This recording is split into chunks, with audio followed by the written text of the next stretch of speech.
बाबा आया तीर्थ है तीर्थ पुरब सभे फिर देखै। ਆਪਾਂ ਗੁਰੂ ਨਾਨਕ ਸਾਹਿਬ ਮਹਾਰਾਜ ਜੀ ਦੇ ਜੀਵਨ ਦੇ ਵਿੱਚ ਇਸ ਗੱਲ ਨੂੰ ਜਾਣਦੇ ਹਾਂ ਵੀ ਮਹਾਰਾਜ ਜੀ ਉਦਾਸੀਆਂ ਦੇ ਉੱਤੇ ਗਏ ਨੇ।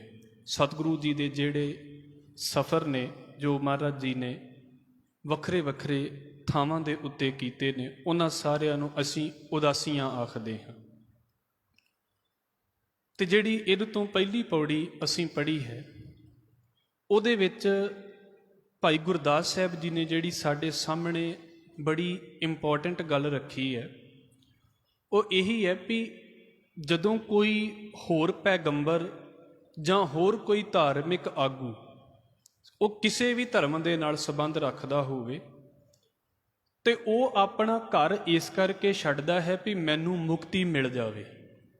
ਉਹ ਇਸ ਕਰਕੇ ਤਪੱਸਿਆ ਕਰਦਾ ਹੈ, ਇਸ ਕਰਕੇ ਸਾਧਨਾ ਕਰਦਾ ਹੈ ਵੀ ਮੈਨੂੰ ਕੁਝ ਨਾ ਕੁਝ ਹਾਸਲ ਹੋ ਜਾਵੇ। ਇਹ ਲਗਭਗ ਜਿੰਨੇ ਵੀ ਤੁਸੀਂ ਸਾਧੂ ਵੇਖੋਗੇ ਉਹਨਾਂ ਦੀ ਜ਼ਿੰਦਗੀ ਦੇ ਵਿੱਚ ਇਹ ਗੱਲ ਆਉਂਦੀ ਹੈ। ਪਰ ਭਾਈ ਗੁਰਦਾਸ ਸਾਹਿਬ ਕਹਿੰਦੇ ਬਾਬੇ ਦੇ ਕੋਲ ਇਦਾਂ ਦੀ ਗੱਲ ਨਹੀਂ ਹੈ। ਗੁਰੂ ਨਾਨਕ ਸਾਹਿਬ ਦੇ ਕੋਲ ਰੱਬ ਦੀ ਉਹ ਬਖਸ਼ਿਸ਼ ਉਹਨਾਂ ਦੇ ਜਨਮ ਤੋਂ ਹੀ ਹੈ। ਪਹਿਲਾਂ ਬਾਬੇ ਪਾਇਆ ਬਖਸ਼ਦਾਰ, ਬਾਬੇ ਕੋਲ ਬਖਸ਼ਿਸ਼ ਪਹਿਲਾਂ ਹੀ ਹੈ। ਇਸ ਕਰਕੇ ਬਾਬਾ ਬਾਹਰੋਂ ਮੰਗਣ ਦੇ ਲਈ ਨਹੀਂ ਗਿਆ, ਬਾਬਾ ਵੰਡਣ ਦੇ ਲਈ ਗਿਆ। ਔਰ ਇੱਕੋ ਪੰਕਤੀ ਦੇ ਵਿੱਚ, ਵੈਸੇ ਤੇ ਸਾਰੀ ਪੌੜੀ ਹੀ ਇਸ ਪਾਸੇ ਦੇ ਹਾਲ ਦੱਸਦੀ ਹੈ, ਪਰ ਇੱਕੋ ਹੀ ਪੰਕਤੀ ਦੇ ਵਿੱਚ ਭਾਈ ਗੁਰਦਾਸ ਸਾਹਿਬ ਜੀ ਨੇ ਗੁਰੂ ਨਾਨਕ ਸਾਹਿਬ ਮਹਾਰਾਜ ਜੀ ਦੀਆਂ ਉਦਾਸੀਆਂ ਦਾ ਕਾਰਨ ਤੇ ਸੱਚ ਸਾਡੇ ਸਾਹਮਣੇ ਰੱਖ ਦਿੱਤਾ ਹੈ। ਉਹ ਹੈ ਚੜ੍ਹਿਆ ਸੋਧਣ ਧਰਤ ਲੁਕਾਈ, ਕਿ ਬਾਬਾ ਇਸ ਕਰਕੇ ਪ੍ਰਚਾਰ ਦੌਰਿਆਂ ਦੇ ਉੱਤੇ ਇਸ ਕਰਕੇ ਗੁਰੂ ਨਾਨਕ ਸਾਹਿਬ ਮਹਾਰਾਜ ਘਰ ਛੱਡਦੇ ਨੇ ਵੀ ਦੁਨੀਆ ਨੂੰ ਸਿੱਧੇ ਰਸਤੇ ਦੇ ਉੱਤੇ ਪਾਇਆ ਜਾ ਸਕੇ। ਫਿਰ ਇਹ ਗੱਲ ਕਹਿ ਕੇ ਤੇ ਮੈਂ ਪੌੜੀ ਸ਼ੁਰੂ ਕਰਾਂਗਾ ਕਿ ਭਾਈ ਆਮ ਕਰਕੇ ਜਿਹੜੇ ਧਾਰਮਿਕ ਸਾਧੂ ਨੇ ਉਹ ਘਰ-ਬਾਰ ਛੱਡਦੇ ਨੇ ਵੀ ਜੰਗਲਾਂ ਦੇ ਵਿੱਚ ਜਾ ਕੇ ਤਪੱਸਿਆ ਕਰਾਂਗੇ, ਕਿਸੇ ਪਾਣੀ ਦੇ ਵਿੱਚ ਬੈਠ ਕੇ ਤਪੱਸਿਆ ਕਰਾਂਗੇ, ਨਦੀ ਦੇ ਕਿਨਾਰੇ ਕਿਤੇ ਤਪੱਸਿਆ ਕਰਾਂਗੇ ਤੇ ਸਾਨੂੰ ਕੁਝ ਹਾਸਲ ਹੋਵੇਗਾ। ਜਿੱਦਾਂ ਅਸੀਂ ਹਾਂ, ਅਜੇ ਅਸੀਂ ਮਿਹਨਤਾਂ ਕਰਦੇ ਹਾਂ ਤੇ ਮਿਹਨਤ ਤੋਂ ਬਾਅਦ ਮੰਗਦੇ ਹਾਂ ਵੀ ਆਹ ਮਿਹਨਤ ਕੀਤੀ ਹੈ ਇਹਦਾ ਸਾਨੂੰ ਫਲ ਮਿਲ ਜਾਵੇ। ਗੁਰੂ ਨਾਨਕ ਸਾਹਿਬ ਇੱਦਾਂ ਦੇ ਨਹੀਂ ਨੇ। ਗੁਰੂ ਨਾਨਕ ਸਾਹਿਬ ਦੇ ਕੋਲ ਮਾਲਕ ਦੇ ਵੱਲੋਂ ਹੀ ਉਹ ਫਲ ਉਹਨਾਂ ਨੂੰ ਮਿਲਿਆ ਹੋਇਆ ਹੈ। ਉਹ ਬਖਸ਼ਿਸ਼ ਬਾਬੇ ਦੀ ਝੋਲੀ ਦੇ ਵਿੱਚ ਪਹਿਲਾਂ ਹੈ, ਇਸ ਕਰਕੇ ਬਾਬਾ ਵੰਡਣ ਦੇ ਲਈ ਤੁਰਦਾ ਹੈ। ਮੈਂ ਇਹ ਗੱਲ ਕਹਿ ਕੇ ਤੇ ਫਿਰ ਆਪ ਜੀ ਦੇ ਨਾਲ ਹੋਰ ਗੱਲ ਸਾਂਝੀ ਕਰ ਦੇਵਾਂ। ਫਕੀਰ ਉਹ ਨਹੀਂ ਹੈ ਜਿਹਨੂੰ ਦੁਨੀਆ ਦਾ ਆਸਰਾ ਹੋਵੇ, ਵੀ ਜਿਹਦੀ ਨਿਗਾਹ ਦੁਨੀਆ ਦੇ ਵੱਲ ਹੋਵੇ। ਫਕੀਰ ਉਹ ਹੈ ਦੁਨੀਆ ਦੀ ਨਿਗਾਹ ਜਿਹਦੇ ਵੱਲ ਹੋਵੇ। ਫਕੀਰ ਉਹ ਨਹੀਂ ਹੈ ਜਿਹੜਾ ਦੁਨੀਆ ਤੋਂ ਮੰਗਦਾ ਫਿਰੇ। ਫਕੀਰ ਉਹ ਹੈ ਜਿਹਦੇ ਤੋਂ ਦੁਨੀਆ ਮੰਗਦੀ ਹੋਵੇ। ਇਸ ਕਰਕੇ ਬਾਬਾ ਫਕੀਰ ਹੈ। ਘਰ ਦੇ ਵਿੱਚ ਸਾਰਾ ਕੁਝ ਹੈ, ਪਦਾਰਥਾਂ ਦੀ ਵੀ ਘਾਟ ਨਹੀਂ, ਘਰ ਦੇ ਵਿੱਚ ਕਿਸੇ ਵੀ ਚੀਜ਼ ਦੀ ਕਿੱਲਤ ਨਹੀਂ ਹੈ। ਜਨਮ ਸਾਖੀਆਂ ਦੇ ਬੋਲ ਆਉਂਦੇ ਨੇ ਵੀ ਮਹਾਰਾਜ ਜੀ ਨੂੰ ਨਾ ਉਹਨਾਂ ਦੇ ਪਿਤਾ ਕਹਿੰਦੇ ਹੁੰਦੇ ਸੀ ਵੀ ਵੇਖ ਵੀ ਘਰ ਦੇ ਵਿੱਚ ਮੱਝਾਂ ਦਾ ਵੀ ਘਾਟਾ ਨਹੀਂ, ਕਿਉਂਕਿ ਉਦੋਂ ਸਾਰਿਆਂ ਦੇ ਘਰਾਂ ਦੇ ਕਾਰੋਬਾਰ ਵੀ ਇਦਾਂ ਦੇ। ਔਰ ਸਭ ਤੋਂ ਵੱਡੀ ਗੱਲ ਵੀ ਬਾਬਾ ਪਟਵਾਰੀ ਦਾ ਪੁੱਤਰ ਸੀ ਤੇ ਘਰ ਦੇ ਵਿੱਚ ਪੈਸੇ ਦੀ ਕੋਈ ਕਿੱਲਤ ਨਹੀਂ ਸੀ। ਮਹਾਰਾਜ ਜੀ ਨੇ ਵਪਾਰ ਵੀ ਜੇ ਕੀਤਾ ਹੈ ਤੇ ਇਹਦਾ ਮਤਲਬ ਹੈ ਵੀ ਜੇ ਆਪਣੇ ਬੱਚੇ ਨੂੰ ਮਹਿਤਾ ਕਲਿਆਣ ਦਾਸ ਭੇਜਦੇ ਪਏ ਨੇ ਵਪਾਰ ਕਰਨ ਦੇ ਲਈ, ਸਾਡੇ ਕੋਲ ਤੇ ਇੱਕ ਵੇਲੇ ਦੀ ਸਾਖੀ ਹੈ ਨਾ ਵੀ ਬਾਬਾ ਜਿਹੜਾ ਸੀ ਉਹ ਵਪਾਰ ਕਰਨ ਗਿਆ ਤੇ ਸੱਚਾ ਸੌਦਾ ਕਰ ਆਇਆ। ਉਹ ਇੱਕ ਵਾਰ ਦੀ ਗੱਲ ਨਹੀਂ ਹੈ ਅਸਲ ਦੇ ਵਿੱਚ। ਗੁਰੂ ਨਾਨਕ ਸਾਹਿਬ ਮਹਾਰਾਜ ਕਿੰਨੀ ਵਾਰ ਉੱਧਰ ਵਪਾਰ ਕਰਨ ਦੇ ਲਈ ਗਏ ਹੋਣਗੇ। ਅਸੀਂ ਵੀ ਆਪਣੇ ਘਰ ਦੇ ਵਿੱਚ ਜਦੋਂ ਦੁਕਾਨਾਂ ਦੇ ਉੱਤੇ ਜਾਂਦੇ ਹਾਂ ਤੇ ਜੋ ਦੁਕਾਨਾਂ ਦੇ ਉੱਤੇ ਰੋਜ਼ ਵਾਪਰਦਾ ਸਾਰੀਆਂ ਗੱਲਾਂ ਤੇ ਨਹੀਂ ਦੱਸਦੇ, ਸਿਰਫ ਉਦਣ ਦੀ ਗੱਲ ਦੱਸਦੇ ਹਾਂ ਵੀ ਅੱਜ ਆਹ ਖਾਸ ਹੋਇਆ। ਮਹਾਰਾਜ ਇੱਕੋ ਵਾਰੀ ਵਪਾਰ ਕਰਨ ਨਹੀਂ ਗਏ ਹੋਣਗੇ, ਕਈ ਵਾਰ ਵਪਾਰ ਕਰਨ ਗਏ ਹੋਣਗੇ। ਇਹਦਾ ਮਤਲਬ ਹੈ ਵੀ ਘਰ ਦੇ ਵਿੱਚ ਬੜਾ ਕੁਝ ਹੈ। ਸਤਿਗੁਰੂ ਨੂੰ ਕਹਿੰਦੇ ਨੇ ਵੀ ਬਸ ਤੇਰੇ ਅੱਗੇ ਨੌਕਰ ਰੱਖ ਦਿੰਨੇ ਹਾਂ, ਤੂੰ ਬਸ ਇਹਨਾਂ ਨੌਕਰਾਂ ਦਾ ਧਿਆਨ ਰੱਖ, ਤੈਨੂੰ ਹੱਥੀਂ ਵੀ ਕੁਝ ਕਰਨ ਦੀ ਲੋੜ ਨਹੀਂ। ਇਹਦਾ ਮਤਲਬ ਵੀ ਬਹੁਤ ਕੁਝ ਹੈ ਬਾਬੇ ਦੇ ਘਰ ਦੇ ਵਿੱਚ। ਪਰ ਫਿਰ ਵੀ ਸਤਿਗੁਰੂ ਕਹਿੰਦੇ ਨੇ ਵੀ ਨਹੀਂ ਭਾਈ, ਜੋ ਮਾਲਕ ਨੇ ਸਾਨੂੰ ਦਿੱਤਾ ਹੈ ਨਾ ਅਸੀਂ ਉਹਨੂੰ ਵੰਡਣ ਦੇ ਲਈ ਤੁਰਨਾ ਹੈ। ਜਿਹਨੂੰ ਸੁਖਮਨੀ ਸਾਹਿਬ 'ਚ ਅਸੀਂ ਪੜ੍ਹਦੇ ਹਾਂ ਬ੍ਰਹਮ ਗਿਆਨੀ ਪਰ ਉਪਕਾਰ ਉਮਾਹਾ, ਉਹਦੇ ਅੰਦਰ ਉਮਾ ਹੈ ਵੀ ਮੈਂ ਪਰ ਉਪਕਾਰ ਕਰਨਾ ਹੈ। ਇਸ ਕਰਕੇ ਹੁਣ ਗੁਰੂ ਨਾਨਕ ਸਾਹਿਬ ਮਹਾਰਾਜ ਜੀ ਉਦਾਸੀਆਂ ਦੇ ਉੱਤੇ ਪ੍ਰਚਾਰ ਦੇ ਲਈ ਨਿਕਲਦੇ ਨੇ। ਤੇ ਇਹਦਾ ਮਤਲਬ ਹੈ ਵੀ ਜਿੱਥੇ ਮਹਾਰਾਜ ਜੀ ਨੇ ਪ੍ਰਚਾਰ ਕਰਨਾ ਹੈ ਉਹ ਜਗ੍ਹਾ ਕਿਹੜੀਆਂ ਨੇ? ਮੁੱਖ ਤੌਰ ਦੇ ਉੱਤੇ 3 ਨੇ। ਇਹਨਾਂ ਅਗਲੇ ਦਿਨਾਂ ਦੇ ਵਿੱਚ ਅਸੀਂ ਵਿਚਾਰਾਂਗੇ। ਤਿੰਨਾਂ ਦੇ ਵਿੱਚੋਂ ਪਹਿਲੀ ਹੈ ਜਿਹੜੇ ਹਿੰਦੂ ਧਰਮ ਦੇ ਧਾਰਮਿਕ ਅਸਥਾਨ ਨੇ। ਦੂਜੀ ਹੈ ਜਿਹੜੇ ਸਿੱਧਾਂ ਦੇ ਉਸ ਵੇਲੇ ਦੇ ਜਿਹੜੇ ਜੋਗੀ ਨੇ ਉਹਨਾਂ ਦੇ ਜਿਹੜੇ ਅੱਡੇ ਨੇ, ਉਹਨਾਂ ਦੇ ਜਿਹੜੇ ਸੈਂਟਰ ਨੇ। ਤੀਜੀ ਹੈ ਜਿਹੜੀ ਇਸਲਾਮੀ ਪਰੰਪਰਾ ਦੇ ਨਾਲ ਸੰਬੰਧਿਤ ਥਾਵਾਂ ਨੇ, ਉਹਨਾਂ ਦਾ ਜ਼ਿਕਰ ਜਿਹੜਾ ਹੈ ਉਹ ਭਾਈ ਗੁਰਦਾਸ ਸਾਹਿਬ ਨੇ ਕੀਤਾ ਹੈ। ਮੁੱਖ ਤੌਰ ਦੇ ਉੱਤੇ ਇਹ ਤਿੰਨੇ ਨੇ। ਭਾਈ ਗੁਰਦਾਸ ਸਾਹਿਬ ਕਹਿੰਦੇ ਨੇ ਵੀ ਗੁਰੂ ਨਾਨਕ ਸਾਹਿਬ ਸੱਚੇ ਪਾਤਸ਼ਾਹ ਜੀ ਨੇ ਉਦਾਸੀਆਂ ਸ਼ੁਰੂ ਕੀਤੀਆਂ ਤੇ ਮਹਾਰਾਜ ਜੀ ਦੇ ਨਾਲ ਭਾਈ ਮਰਦਾਨਾ ਜੀ ਬਗਦਾਦ ਦੀ ਉਦਾਸੀ ਦੇ ਵਿੱਚ ਉਹਦਾ ਜ਼ਿਕਰ ਭਾਈ ਗੁਰਦਾਸ ਸਾਹਿਬ ਨੇ ਕੀਤਾ ਹੈ। ਤੇ ਗੁਰੂ ਨਾਨਕ ਸਾਹਿਬ ਮਹਾਰਾਜ ਜੀ ਜਾਂਦੇ ਨੇ, ਜਦੋਂ ਗੁਰੂ ਨਾਨਕ ਸਾਹਿਬ ਮਹਾਰਾਜ ਸੁਲਤਾਨਪੁਰ ਲੋਧੀ ਤੋਂ ਤੁਰਦੇ ਨੇ ਤੇ ਇਤਿਹਾਸਕ ਤੌਰ ਦੇ ਉੱਤੇ ਵੇਖਿਆ ਜਾਵੇ ਤੇ ਲਗਭਗ ਗੁਰੂ ਨਾਨਕ ਸਾਹਿਬ ਮਹਾਰਾਜ ਦੀ ਉਮਰ 34 ਸਾਲ ਹੈ ਉਸ ਵੇਲੇ। ਇੱਕ ਤੇ ਇਦਾਂ ਕਹਿ ਲਈਏ ਸਿਰਫ ਮਹਿਸੂਸ ਕੀਤਾ ਜਾ ਸਕਦਾ ਹੈ, ਮੈਂ ਇਸ ਕਰਕੇ ਇਹਨਾਂ ਗੱਲਾਂ ਨੂੰ ਬੋਲਦਾ ਹੁੰਦਾ ਵੀ 34 ਸਾਲ ਦੀ ਉਮਰ ਜਿਹੜੀ ਹੈ ਨਾ ਉਹ ਬੜੀ ਚੜ੍ਹਦੀ ਕਲਾ ਵਾਲੀ ਉਮਰ ਹੁੰਦੀ ਹੈ। ਜਵਾਨੀ ਦਾ ਪੂਰਾ ਜ਼ੋਰ ਹੁੰਦਾ ਹੈ ਇਸ ਉਮਰ ਦੇ ਵਿੱਚ। ਸਤਿਗੁਰੂ ਖੁਦ ਕਹਿੰਦੇ ਨੇ ਤੀਸਾਂ ਕਾ ਸੁੰਦਰ ਕਹਾਵੇ। ਇੱਕ ਤੇ ਅੰਦਰ ਰੱਬੀ ਤਾਕਤ ਹੈ ਬਾਬੇ ਦੇ, ਦੂਸਰੇ ਨੰਬਰ ਦੇ ਉੱਤੇ ਉਮਰ ਜਿਹੜੀ ਹੈ ਉਹ ਚੜ੍ਹਦੀ ਜਵਾਨੀ ਵਾਲੀ ਹੈ ਅਜੇ। ਤੇ ਗੁਰੂ ਨਾਨਕ ਸਾਹਿਬ ਮਹਾਰਾਜ ਜਿੱਥੇ ਵੀ ਕਿਤੇ ਖਲੋਂਦੇ ਹੋਣਗੇ, ਜਿੱਥੇ ਵੀ ਕਿਤੇ ਕਿਸੇ ਨੂੰ ਗੱਲ ਕਰਦੇ ਹੋਣਗੇ, ਜਿਹੜੀਆਂ ਵੱਡੀਆਂ ਵੱਡੀਆਂ ਉਮਰਾਂ ਵਾਲੇ ਨੇ ਇੱਕ ਵਾਰ ਤੇ ਹੈਰਾਨ ਹੋ ਜਾਂਦੇ ਹੋਣਗੇ ਵੀ ਬਾਬਾ ਗੱਲਾਂ ਕਿੱਥੋਂ ਕਰੀ ਜਾਂਦਾ। ਔਰ ਇਹੋ ਹੀ ਚੀਜ਼ ਅਸੀਂ ਇਹਦੇ ਵਿੱਚੋਂ ਸਮਝਣ ਦੀ ਕੋਸ਼ਿਸ਼ ਕਰਨੀ ਆ ਵੀ ਬਾਬੇ ਦੀ ਉਹ ਗੱਲ ਸਾਨੂੰ ਕਿਤੇ ਨਾ ਕਿਤੇ ਸਮਝ ਆ ਜਾਵੇ। ਮੈਂ ਫਿਰ ਕਹਿ ਦੇਵਾਂ, ਅਸੀਂ ਨਾ ਅਸਲ ਦੇ ਵਿੱਚ ਵਿੱਦਿਆ ਨੂੰ, ਪੜ੍ਹਾਈ ਨੂੰ ਇੰਨਾ ਉੱਤੇ ਲੈ ਗਏ ਆ ਵੀ ਗਿਆਨ ਹੀ ਸਾਰਾ ਕੁਝ ਹੈ। ਪ੍ਰੋਫੈਸਰ ਪੂਰਨ ਸਿੰਘ ਹੋਣੀ ਕਹਿੰਦੇ ਵੀ ਨਹੀਂ, ਅਸਲ ਦੇ ਵਿੱਚ ਸਾਧੂ ਦੀ ਵੇਖਣੀ ਹੀ ਏਡੇ ਕਮਾਲ ਦੀ ਹੈ ਵੀ ਜਿਹਦੀ ਵੇਖਣੀ ਦੇ ਵਿੱਚ ਹੀ ਸਾਰਾ ਕੁਝ ਹੋ ਜਾਂਦਾ ਹੈ। ਬੋਲਦਾ ਤੇ ਬਾਅਦ ਦੇ ਵਿੱਚ ਹੈ, ਔਰ ਕਿਸੇ ਵੇਲੇ ਤੁਹਾਨੂੰ ਬੋਲਣਾ ਵੀ ਨਹੀਂ ਪੈਂਦਾ, ਉਹਦਾ ਆ ਜਾਣਾ ਹੀ ਕਾਫੀ ਹੈ, ਉਹਦਾ ਵੇਖ ਲੈਣਾ ਹੀ ਕਾਫੀ ਹੈ। ਹੁਣ ਗੁਰੂ ਨਾਨਕ ਸਾਹਿਬ ਮਹਾਰਾਜ ਜੀ ਨੇ ਸਭ ਤੋਂ ਪਹਿਲਾਂ ਜਦੋਂ ਪ੍ਰਚਾਰ ਦੇ ਉੱਤੇ ਤੁਰੇ ਨੇ ਤੇ ਜਿਹੜੇ ਸੈਂਟਰ ਚੁਣੇ ਨੇ ਉਹ ਹਿੰਦੂ ਧਰਮ ਦੇ ਨਾਲ ਸੰਬੰਧਿਤ ਚੁਣੇ ਨੇ, ਜਿਨ੍ਹਾਂ ਨੂੰ ਤੀਰਥ ਸਥਾਨ ਕਿਹਾ ਜਾਂਦਾ ਹੈ। ਵੈਸੇ ਨਦੀਆਂ ਦੇ ਕੰਢੇ ਹੁੰਦੇ ਨੇ। ਬਾਬਾ ਆਇਆ ਤੀਰਥ ਹੈ। ਗੁਰੂ ਨਾਨਕ ਸਾਹਿਬ ਮਹਾਰਾਜ ਜੀ ਦੇ ਬਾਰੇ ਭਾਈ ਗੁਰਦਾਸ ਸਾਹਿਬ ਕਹਿੰਦੇ ਕਿ ਬਾਬਾ ਸਭ ਤੋਂ ਪਹਿਲਾਂ ਤੀਰਥ ਸਥਾਨਾਂ ਦੇ ਉੱਤੇ ਗਿਆ ਹੈ। ਇਸ ਕਰਕੇ ਨਹੀਂ ਵੀ ਇਸ਼ਨਾਨ ਕਰਨਾ ਹੈ, ਇਸ ਕਰਕੇ ਵੀ ਭਾਈ ਜਿਹੜੇ ਉੱਥੇ ਇਸ਼ਨਾਨ ਕਰਨ ਆਏ ਨੇ ਉਹਨਾਂ ਨੂੰ ਸਿੱਧੇ ਰਸਤੇ ਦੇ ਉੱਤੇ ਕਿੱਦਾਂ ਪਾਉਣਾ ਹੈ। ਇੱਕ ਗੱਲ ਅਸੀਂ ਪਹਿਲਾਂ ਵੀ ਕਈ ਵਾਰ ਵਿਚਾਰਦੇ ਹੁੰਦੇ ਹਾਂ ਕਿ ਅੱਜ ਤੇ ਸਾਡੇ ਕੋਲ ਵੇਖੋ ਬੜੀ ਵਧੀਆ ਸਹੂਲਤ ਹੈ ਵੀ ਸਾਡੇ ਕੋਲ ਕੈਲੰਡਰ ਹੈ। ਸਾਡੇ ਫੋਨ ਦੇ ਵਿੱਚ ਹੀ ਲਗਭਗ ਆਉਣ ਵਾਲੇ 100 ਸਾਲ ਦਾ, 200 ਸਾਲ ਦਾ, ਈਵਨ ਕਿ 500 ਸਾਲ ਦਾ ਡਾਟਾ ਸਾਡੇ ਕੋਲ ਪਿਆ ਹੋਇਆ ਵੀ ਸਾਨੂੰ ਪਤਾ ਹੈ ਵੀ 2000, ਜੇ ਅਸੀਂ 3000 ਦੀ ਗੱਲ ਵੀ ਪੜ੍ਹਦੇ ਹਾਂ, ਹੁਣ 2021 ਚੱਲਦਾ ਪਿਆ ਹੈ ਵੀ 3000 ਜਿਹੜਾ ਸਦੀ ਸ਼ੁਰੂ ਹੋਵੇਗੀ ਉਹਦਾ ਪਹਿਲਾ ਦਿਨ ਕਿਹੜਾ ਹੋਵੇਗਾ, ਵੀ ਐਤਵਾਰ ਤੋਂ ਲੈ ਕੇ ਸ਼ਨੀਵਾਰ ਦੇ ਵਿੱਚ ਕਿਹੜਾ ਦਿਨ ਹੋਵੇਗਾ, ਸਾਨੂੰ ਨਿਕਲ ਆਵੇਗਾ, ਸਾਨੂੰ ਪਤਾ ਲੱਗ ਜਾਵੇਗਾ। ਪਿੱਛੇ ਨੂੰ ਵੀ ਅਸੀਂ ਇਹੋ ਹੀ ਸੋਚ ਸਕਦੇ ਹਾਂ। ਤੇ ਜੇ ਉਦੋਂ ਦਾ ਹਿਸਾਬ ਲਾਈਏ ਤੇ ਲੋਕਾਂ ਦੇ ਕੋਲ ਕੀ ਹੈ, ਮੋਟਾ ਮੋਟਾ ਕੈਲੰਡਰ। ਹਾਂ, ਪੰਡਤਾਂ ਦੇ ਕੋਲ ਤੇ ਬੜੀਆਂ ਪੱਤਰੀਆਂ ਹੋਣਗੀਆਂ, ਤਰੀਕਾਂ ਹੋਣਗੀਆਂ। ਆਮ ਲੋਕ ਕੀ ਸੋਚਦੇ ਨੇ, ਉਹਨਾਂ ਦੇ ਕੋਲ ਤਾਂ ਕੋਈ ਕੈਲੰਡਰ ਵੀ ਨਹੀਂ। ਚੰਦਰਮਾ ਦੇ ਵੱਲੋਂ ਵੇਖ ਕੇ ਉਹਨਾਂ ਨੇ ਵੇਖਣਾ ਵੀ ਚੰਦਰਮਾ ਵੱਧਦਾ ਪਿਆ ਹੈ ਤੇ ਜੀ ਪੁੰਨਿਆ ਆਉਣ ਵਾਲੀ ਹੈ, ਚੰਦਰਮਾ ਘਟੀ ਜਾ ਰਿਹਾ ਤੇ ਜੀ ਮੱਸਿਆ ਆਉਣ ਵਾਲੀ ਹੈ। ਤੇ ਮੋਟੇ ਮੋਟੇ ਤਿਉਹਾਰ ਫਿਰ ਇਹਨਾਂ ਦੇ ਹਿਸਾਬ ਦੇ ਨਾਲ ਮਨਾਏ ਜਾਂਦੇ ਸੀ, ਜਾਂ ਚੰਦਰਮਾ ਦੇ ਹਿਸਾਬ ਦੇ ਨਾਲ ਤੇ ਜਾਂ ਸੂਰਜ ਦੇ ਹਿਸਾਬ ਦੇ ਨਾਲ। ਔਰ ਲੋਕੀ ਜਿੰਨੇ ਵੀ ਇਕੱਠੇ ਹੁੰਦੇ ਸੀ ਉਹਨਾਂ ਦੇ ਵਿੱਚੋਂ ਬਹੁਤੇ ਤਿਉਹਾਰ ਜਿਹੜੇ ਨੇ ਤੁਸੀਂ ਵੇਖੋ ਜਾਂ ਤੇ ਸੂਰਜ ਦੇ ਨਾਲ ਸੰਬੰਧਿਤ ਹੋਣਗੇ ਤੇ ਜਾਂ ਚੰਦਰਮਾ ਦੇ ਨਾਲ ਸੰਬੰਧਿਤ ਹੋਣਗੇ। ਇਹ ਬੜੀ ਵੱਡੀ ਪੂਜਾ ਹੈ ਹਿੰਦੁਸਤਾਨ ਦੇ ਵਿੱਚ, ਸੂਰਜ ਤੇ ਚੰਦਰਮਾ ਦੀ। ਗੁਰਮਤਿ ਇਹਨਾਂ ਦੋਵਾਂ ਦੀ ਪੂਜਾ ਨੂੰ ਨਹੀਂ ਮੰਨਦੀ। ਚਲੋ ਉਹ ਅਗਲਾ ਵਿਸ਼ਾ ਹੈ। ਬਾਬਾ ਆਇਆ ਤੀਰਥ ਹੈ, ਤੀਰਥ ਪੁਰਬ ਸਭੇ ਫਿਰ ਦੇਖੇ। ਭਾਈ ਗੁਰਦਾਸ ਸਾਹਿਬ ਕਹਿੰਦੇ ਬਾਬੇ ਨੇ, ਸਤਿਗੁਰੂ ਗੁਰੂ ਨਾਨਕ ਸਾਹਿਬ ਮਹਾਰਾਜ ਨੇ ਜਿੰਨੇ ਵੀ ਹਿੰਦੁਸਤਾਨ ਦੇ ਮੇਨ ਤੀਰਥ ਨੇ ਨਾ ਉਹ ਸਾਰੇ ਵੇਖੇ ਨੇ। ਔਰ ਵੇਖੇ ਕਦੋਂ ਨੇ? ਜਦੋਂ ਉਹਨਾਂ ਤੀਰਥਾਂ ਦੇ ਉੱਤੇ ਪੁਰਬ ਲੱਗਾ ਹੋਇਆ ਹੈ। ਪੁਰਬ ਦਾ ਮਤਲਬ ਹੁੰਦਾ ਹੈ ਪਰਵ, ਪਰਵ ਦਾ ਮਤਲਬ ਹੁੰਦਾ ਹੈ ਤਿਉਹਾਰ।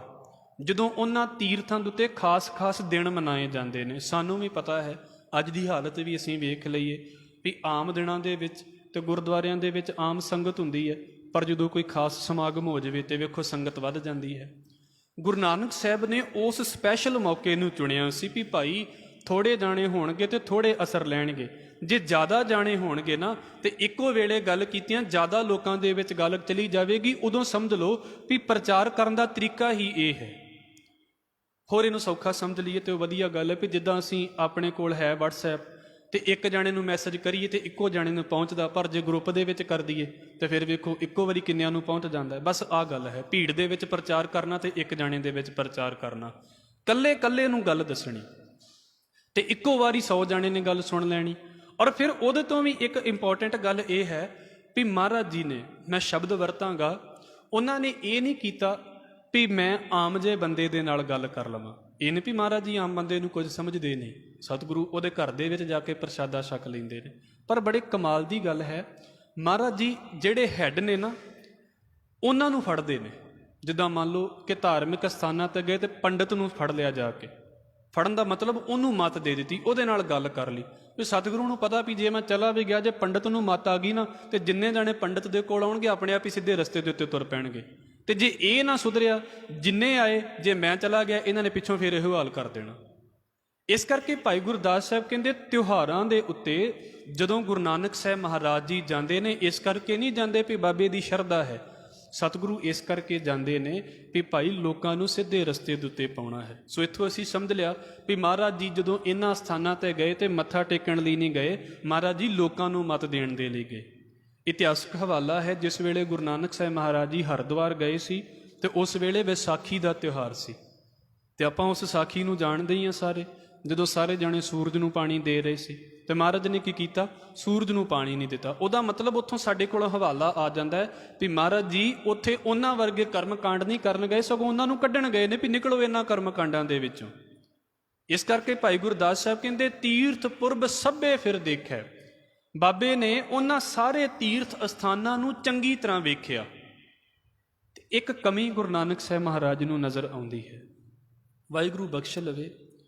ਇਹ ਕਮੀ ਸਾਡੇ ਵਿੱਚ ਵੀ ਹੋ ਸਕਦੀ ਹੈ, ਇਹ ਵੀ ਧਾਰਮਿਕ ਸਥਾਨ ਹੈ, ਸਾਡੇ ਸਾਰਿਆਂ ਦਾ ਫਰਜ਼ ਬਣ ਜਾਂਦਾ ਹੈ। ਉਹ ਕੀ ਹੈ, ਪੂਰਬ ਧਰਮ ਬਹੁ ਕਰਮ ਕਰ। ਬਾਬੇ ਨੇ ਜਦੋਂ ਤੀਰਥ ਵੇਖੇ ਨੇ ਨਾ, ਤੇ ਗੁਰੂ ਨਾਨਕ ਸਾਹਿਬ ਮਹਾਰਾਜ ਜੀ ਦੇ ਬਾਰੇ ਭਾਈ ਗੁਰਦਾਸ ਸਾਹਿਬ ਕਹਿੰਦੇ ਨੇ ਵੀ ਗੁਰੂ ਨਾਨਕ ਸਾਹਿਬ ਮਹਾਰਾਜ ਨੇ ਇੱਥੇ ਤੀਰਥਾਂ ਦੇ ਉੱਤੇ ਲੋਕਾਂ ਨੂੰ ਇਹ ਵੇਖਿਆ ਵੀ ਪੂਰਬ ਧਰਮ ਜਿਹੜੇ ਲੋਕ ਨੇ, ਮਤਲਬ ਜਿਹੜੇ ਉੱਥੇ ਧਾਰਮਿਕ ਕਿਰਿਆ ਕਰਨ ਵਾਲੇ ਲੋਕ ਨੇ ਨਾ, ਬਹੁ ਕਰਮ ਕਰ, ਕਰਮਕਾਂਡ ਤੇ ਬੜਾ ਕਰਦੇ ਨੇ ਉਹ। ਪਰ ਕੀ ਹੈ, ਭਾਉ ਭਗਤ ਬਿਨ ਕਿਤੇ ਨਾ ਲੇਖੇ। ਉਹਨਾਂ ਦੇ ਅੰਦਰ ਨਾ ਪ੍ਰੇਮਾ ਭਗਤੀ ਨਹੀਂ ਹੈ, ਕਰਮਕਾਂਡ ਬਹੁਤ ਹੈ। ਆਹ ਦੋ ਗੱਲਾਂ ਨੇ, ਸਮਝ ਲਓ ਵੀ ਗੁਰੂ ਨਾਨਕ ਸਾਹਿਬ ਮਹਾਰਾਜ ਦੀ ਵਿਚਾਰਧਾਰਾ ਦੀਆਂ ਬਹੁਤ ਅਹਿਮ ਗੱਲਾਂ ਨੇ। ਇੱਕ ਹੈ ਕਰਮਕਾਂਡ ਤੇ ਇੱਕ ਹੈ ਪ੍ਰੇਮ ਭਗਤੀ। ਵਾਹਿਗੁਰੂ ਬਖਸ਼ ਲਵੇ, ਕਰਮਕਾਂਡੀਆਂ ਦਾ ਘਾਟਾ ਨਹੀਂ ਹੈ, ਕਿਰਿਆ ਕਰਨ ਵਾਲਿਆਂ ਦਾ ਘਾਟਾ ਨਹੀਂ ਹੈ। ਕਿਰਿਆ ਚਾਰ ਕਰਹਿ ਖਟ ਕਰਮਾ ਇਤ ਰਾਤੇ ਸੰਸਾਰੀ। ਵਾਹਿਗੁਰੂ ਫਿਰ ਬਖਸ਼ ਲਵੇ, ਮੈਂ ਆਪ ਜੀ ਦੇ ਅੱਗੇ ਰੱਖਦਾ ਪਿਆ ਹਾਂ। ਮੰਦਰਾਂ ਦੇ ਵਿੱਚ ਵੇਖ ਲਓ, ਮਸਜਿਦਾਂ ਦੇ ਵਿੱਚ ਵੇਖ ਲਓ, ਗੁਰਦੁਆਰਿਆਂ ਦੇ ਵਿੱਚ ਵੇਖ ਲਓ, ਜਾਂ ਇਹਨਾਂ ਵੀ ਥਾਵਾਂ ਤੋਂ ਇਲਾਵਾ ਕਿਸੇ ਦਰਖਤ ਦੇ ਲਾਗੇ ਵੇਖ ਲਓ, ਕਿਸੇ ਪਾਣੀ ਦੇ ਲਾਗੇ ਵੇਖ ਲਓ, ਕੋਈ ਨਾ ਕੋਈ ਬੰਦਾ ਆਪਣੇ ਤਰੀਕੇ ਦਾ ਕਰਮਕਾਂਡ ਕਰੀ ਜਾ ਰਿਹਾ ਹੈ। ਹਰ ਇੱਕ ਜਾਣਾ ਉਹ ਕਰਮਕਾਂਡ ਕਰਕੇ ਤਾਂ ਕਹਿੰਦਾ ਵੀ ਮੈਂ ਬੜਾ ਵੱਡਾ ਧਾਰਮਿਕ ਹੋ ਗਿਆ ਹਾਂ, ਪਰ ਜੇ ਉਸ ਬੰਦੇ ਦਾ ਦਿਲ ਫਰੋਲ ਕੇ ਵੇਖੀਏ ਤੇ ਪਿਆਰ ਹੈ ਹੀ ਨਹੀਂ ਬੰਦਿਆਂ ਦੇ ਅੰਦਰ। ਇਹ ਬੜੀ ਵੱਡੀ ਇੱਦਾਂ ਕਹਿ ਲਈਏ ਵੀ ਘਾਟ ਹੈ ਬੰਦਿਆਂ ਦੇ ਅੰਦਰ। ਬੰਦੇ ਕਰਮਕਾਂਡ ਕਰੀ ਜਾਂਦੇ ਨੇ, ਪੱਥਰ ਹੋਈ ਜਾਂਦੇ, ਮਤਲਬ ਪਾਠ ਵੀ ਬੜਾ ਕੀਤਾ, ਕ੍ਰੋਧੀ ਵੀ ਹੋਈ ਜਾਂਦੇ ਨੇ, ਸੇਵਾ ਵੀ ਬੜੀ ਕਰਦੇ ਨੇ, ਗੁੱਸਾ ਵੀ ਬੜਾ ਆਈ ਜਾਂਦਾ ਹੈ, ਰੱਬ ਦੇ ਨੇੜੇ ਵੀ ਬੜਾ ਹੋਈ ਜਾਂਦੇ ਨੇ ਤੇ ਆਪਣੇ ਆਪ ਨੂੰ ਸਾੜੀ ਵੀ ਬਹੁਤ ਜਾਂਦੇ ਨੇ। ਇਹ ਕੀ ਹੋ ਗਿਆ ਵੀ ਕਰਮਕਾਂਡਾਂ ਦੇ ਤੇ ਬੜਾ ਜ਼ੋਰ ਹੈ, ਪਰ ਪ੍ਰੇਮ ਅੰਦਰੋਂ ਖਾਲੀ ਹੋਈ ਜਾਂਦਾ, ਪਿਆਰ ਅੰਦਰੋਂ ਖਾਲੀ ਹੋਈ ਜਾਂਦਾ। ਦੂਸਰੇ ਬੰਦੇ ਬਰਦਾਸ਼ਤ ਨਹੀਂ ਹੁੰਦੇ, ਦੂਸਰਿਆਂ ਨੂੰ ਜਰਿਆ ਨਹੀਂ ਜਾਂਦਾ, ਉੱਦਾਂ ਰੱਬ ਦੇ ਸਾਰੇ ਨੇੜੇ ਨੇ। ਉਹਨੂੰ ਫਿਰ ਭਾਈ ਗੁਰਦਾਸ ਸਾਹਿਬ ਕਹਿੰਦੇ ਨੇ, ਗੁਰੂ ਨਾਨਕ ਸਾਹਿਬ ਮਹਾਰਾਜ ਜੀ ਨੂੰ ਸਭ ਤੋਂ ਵੱਡੀ ਘਾਟ ਇਹ ਲੱਗਦੀ ਆ ਵੀ ਭਾਈ ਲੋਕੀ ਕਰਮਕਾਂਡ ਤੇ ਬਹੁਤ ਕਰਦੇ ਨੇ, ਪਰ ਲੋਕੀ ਪਿਆਰ ਨਹੀਂ ਕਰਦੇ। ਔਰ ਮੈਂ ਵੀ ਆਪ ਜੀ ਦੇ ਅੱਗੇ ਰੱਖ ਦੇਵਾਂ, ਸਾਡੇ ਲੋਕ ਪਾਠ ਬਹੁਤ ਕਰਦੇ ਨੇ, ਕਰਨਾ ਚਾਹੀਦਾ ਹੈ, ਜਿੰਨਾ ਹੋ ਜਾਵੇ ਓਨਾ ਥੋੜਾ ਹੈ, ਪਰ ਪਾਠ ਨੂੰ ਜੀਂਦੇ ਬਹੁਤ ਘੱਟ ਨੇ। ਪਿਆਰ ਜਿਹਾ ਨਹੀਂ ਕਰਦੇ ਲੋਕ। ਲੋਕਾਂ ਦੀ ਜ਼ਿੰਦਗੀ ਦੇ ਵਿੱਚੋਂ ਨਾ ਉਹ ਅਦਬ ਜਿਹਾ ਨਹੀਂ ਨਜ਼ਰ ਆਉਂਦਾ ਵੀ ਜਿਨ੍ਹਾਂ ਦੀਆਂ ਸ਼ਕਲਾਂ ਵੱਲ ਵੇਖ ਕੇ ਇੰਝ ਲੱਗੇ ਵੀ ਹਾਂ ਇਸ ਬੰਦੇ ਦੇ ਅੰਦਰ ਪਿਆਰ ਬਹੁਤ ਭਰਿਆ ਹੋਇਆ ਹੈ। ਇੰਝ ਲੱਗਦਾ ਪਿਆ ਵੀ ਇਹ ਤਾਂ ਥੱਕੇ ਹੋਏ ਲੋਕ ਨੇ। ਭਾਈ ਵੀਰ ਸਿੰਘ ਦਾ ਇੱਕ ਹਵਾਲਾ ਆਪ ਜੀ ਦੇ ਅੱਗੇ ਰੱਖ ਦੇਵਾਂ। ਕੁਝ ਲੋਕ ਹੁੰਦੇ ਨੇ ਅੱਕ ਜਾਂਦੇ ਨੇ ਜਿਹੜੇ, ਕੁਝ ਲੋਕ ਹੁੰਦੇ ਨੇ ਥੱਕ ਜਾਂਦੇ ਨੇ ਜਿਹੜੇ। ਦੇਖੋ ਥੱਕੇ ਦਾ ਇਲਾਜ ਤੇ ਹੈ ਵੀ 2 ਮਿੰਟ ਰੈਸਟ ਕਰੇਗਾ, ਅੱਧੀ ਰਾਤ ਰੈਸਟ ਕਰੇਗਾ ਤੇ ਫਿਰ ਤੁਰ ਪਵੇਗਾ। ਉਹ ਹੁੰਦਾ ਥੱਕਣਾ। ਥੱਕਣਾ ਸਰੀਰ ਦੇ ਨਾਲ ਸੰਬੰਧ ਰੱਖਦਾ ਹੈ ਵੀ ਥੱਕ ਗਏ ਆ, ਰੈਸਟ ਕਰ ਲਓ, ਠੀਕ ਹੋ ਜਾਵੇਗਾ। ਜਿਹੜੇ ਅੱਕ ਜਾਂਦੇ ਨੇ ਨਾ, ਉਹਨਾਂ ਦਾ ਕਿਤੇ ਇਲਾਜ ਨਹੀਂ ਜੇ ਹੁੰਦਾ। ਅੱਕਣਾ ਮਨ ਦਾ ਹੁੰਦਾ ਹੈ। ਪਾਠ ਕਰਦਿਆਂ ਥੱਕ ਗਏ ਹਾਂ, ਰੈਸਟ ਕਰ ਲਵਾਂਗੇ, ਦੁਬਾਰਾ ਫਿਰ ਪਾਠ ਕਰ ਲਵਾਂਗੇ। ਬਖਸ਼ ਲਵੇ ਸਤਿਗੁਰੂ, ਪਾਠ ਕਰਦਿਆਂ ਅੱਕ ਗਏ ਹਾਂ, ਗੁਰਦੁਆਰੇ ਆਉਂਦਿਆਂ ਅੱਕ ਗਏ ਹਾਂ, ਦੁਬਾਰਾ ਕਦੀ ਗੁਰਦੁਆਰੇ ਨਾਲ ਸੰਬੰਧ ਬਣ ਹੀ ਨਹੀਂ ਸਕਦਾ। ਕਿਤੇ ਬਣ ਜਾਵੇ ਤੇ ਰੱਬ ਬਖਸ਼ ਲਵੇ। ਔਰ ਬਹੁਤੇ ਲੋਕ ਧਾਰਮਿਕ ਕਰਮ ਕਾਂਡ ਕਰਦਿਆਂ ਅੱਕੇ ਪਏ ਨੇ। ਉਹਨਾਂ ਨੂੰ ਇੰਝ ਲੱਗਦਾ ਵੀ ਕੁਝ ਬਣਦਾ ਹੀ ਨਹੀਂ, ਕੁਝ ਹੁੰਦਾ ਹੀ ਨਹੀਂ। ਤੇ ਇਸ ਕਰਕੇ ਤੁਸੀਂ ਵੇਖ ਲਓ, ਕਰਮ ਕਾਂਡ ਕਰੀ ਵੀ ਜਾਂਦੇ ਨੇ, ਅੱਕੇ ਪਏ ਨੇ। ਕੋਈ ਮਾੜਾ ਜਿਹਾ ਜਾ ਕੇ ਛੇੜ ਦੇਵੇ ਤੇ ਅੰਦਰੋਂ ਫਿਰ ਸਰਾਪ ਸੁਣ ਲਵੋ, ਕਿਹੋ ਜਿਹੀਆਂ ਗੱਲਾਂ ਬੋਲਦੇ ਨੇ। ਮਰਦ ਕਹਿੰਦੇ ਸਭ ਤੋਂ ਵੱਡੀ ਕਮੀ ਲੋਕਾਂ ਦੇ ਵਿੱਚ ਪਿਆਰ ਹੀ ਨਹੀਂ ਹੈ। 2 ਮਿੰਟ ਕਿਸੇ ਨੂੰ ਵੱਧ ਕੰਮ ਕਰਨਾ ਪੈ ਜਾਵੇ, ਉਹਨੂੰ ਇੰਝ ਲੱਗਣ ਲੱਗ ਪੈਂਦਾ ਵੀ ਮੈਂ ਇਹ ਕਿਉਂ ਕਰਾਂ, ਪਤਾ ਨਹੀਂ ਕਿਹੜੀਆਂ ਜ਼ਿੰਮੇਵਾਰੀਆਂ ਨਿਭਾ ਰਹੇ ਨੇ। ਇੱਕ ਬਚਨ ਮੈਂ ਗੁਰੂ ਨਾਨਕ ਸਾਹਿਬ ਮਹਾਰਾਜ ਜੀ ਦਾ ਆਪ ਜੀ ਦੇ ਅੱਗੇ ਰੱਖ ਦੇਵਾਂ। ਤਨਾਸਰੀ ਰਾਗ ਦਾ ਸ਼ਬਦ ਹੈ, ਕਾਲ ਨਾਹੀ ਜੋਗ ਨਾਹੀ ਸਤ ਕਾ ਢੱਬ, ਥਾ ਨਸ਼ਟ ਜਗ ਭ੍ਰਿਸ਼ਟ ਹੋਏ ਡੂਬਤਾ ਏਵ ਜਗ। ਮਹਾਰਾਜ ਜੀ ਨੂੰ ਸਵਾਲ ਕੀਤਾ ਵੀ ਸੱਚੇ ਪਾਤਸ਼ਾਹ ਦੁਨੀਆ ਡੁੱਬਦੀ ਕਿੱਦਾਂ ਹੈ? ਆਪਣੇ ਲਾਗੇ ਦਾ ਹਿਸਾਬ ਕਿਤਾਬ ਵੇਖ ਲਿਓ ਵੀ ਦੁਨੀਆ ਡੁੱਬਦੀ ਕਿੱਦਾਂ ਹੈ। ਮਹਾਰਾਜ ਕਹਿੰਦੇ ਦੁਨੀਆ ਉਦੋਂ ਡੁੱਬਦੀ ਹੈ ਜਿੱਥੋਂ ਲੋਕਾਂ ਨੂੰ ਚੰਗੇ ਮੈਸੇਜ ਮਿਲਣੇ ਹੋਣ ਨਾ, ਜਦੋਂ ਉੱਥੋਂ ਮੈਸੇਜ ਨਹੀਂ ਨਾ ਮਿਲਦਾ ਲੋਕਾਂ ਨੂੰ, ਜਿਨ੍ਹਾਂ ਇਸ਼ਟਾਂ ਦੀਆਂ ਥਾਵਾਂ ਦੇ ਉੱਤੇ ਲੋਕਾਂ ਨੇ ਆ ਕੇ ਰੱਬ ਦੇ ਨਾਲ ਸਾਂਝ ਪਾਉਣੀ ਹੋਵੇ, ਉਹ ਇਸ਼ਟਾਂ ਦੇ ਥਾਂ ਹੀ ਭ੍ਰਿਸ਼ਟ ਹੋ ਜਾਣ। ਡੂਬਤਾ ਏਵ ਜੱਗ, ਫਿਰ ਸੰਸਾਰ ਡੁੱਬ ਜਾਂਦਾ ਹੈ। ਸਕੂਲ ਦੇ ਵਿੱਚ ਜਾ ਕੇ ਬੱਚੇ ਨੇ ਪੜ੍ਹਨਾ ਹੈ, ਬੱਚੇ ਨੂੰ ਪੜ੍ਹਾਏ ਨਾ ਜਾਵੇ, ਬੱਚੇ ਦਾ ਕੈਰੀਅਰ ਡੋਬ ਕੇ ਰੱਖ ਦਿੱਤਾ ਸਕੂਲ ਨੇ। ਇੱਦਾਂ ਹੀ ਧਾਰਮਿਕ ਸਥਾਨ ਨੇ, ਰੱਬ ਦੀ ਗੱਲ ਤੇ ਦੱਸੀ ਨਹੀਂ, ਹੋਰ ਹੀ ਲੜਾਈਆਂ ਦੱਸੀ ਗਏ।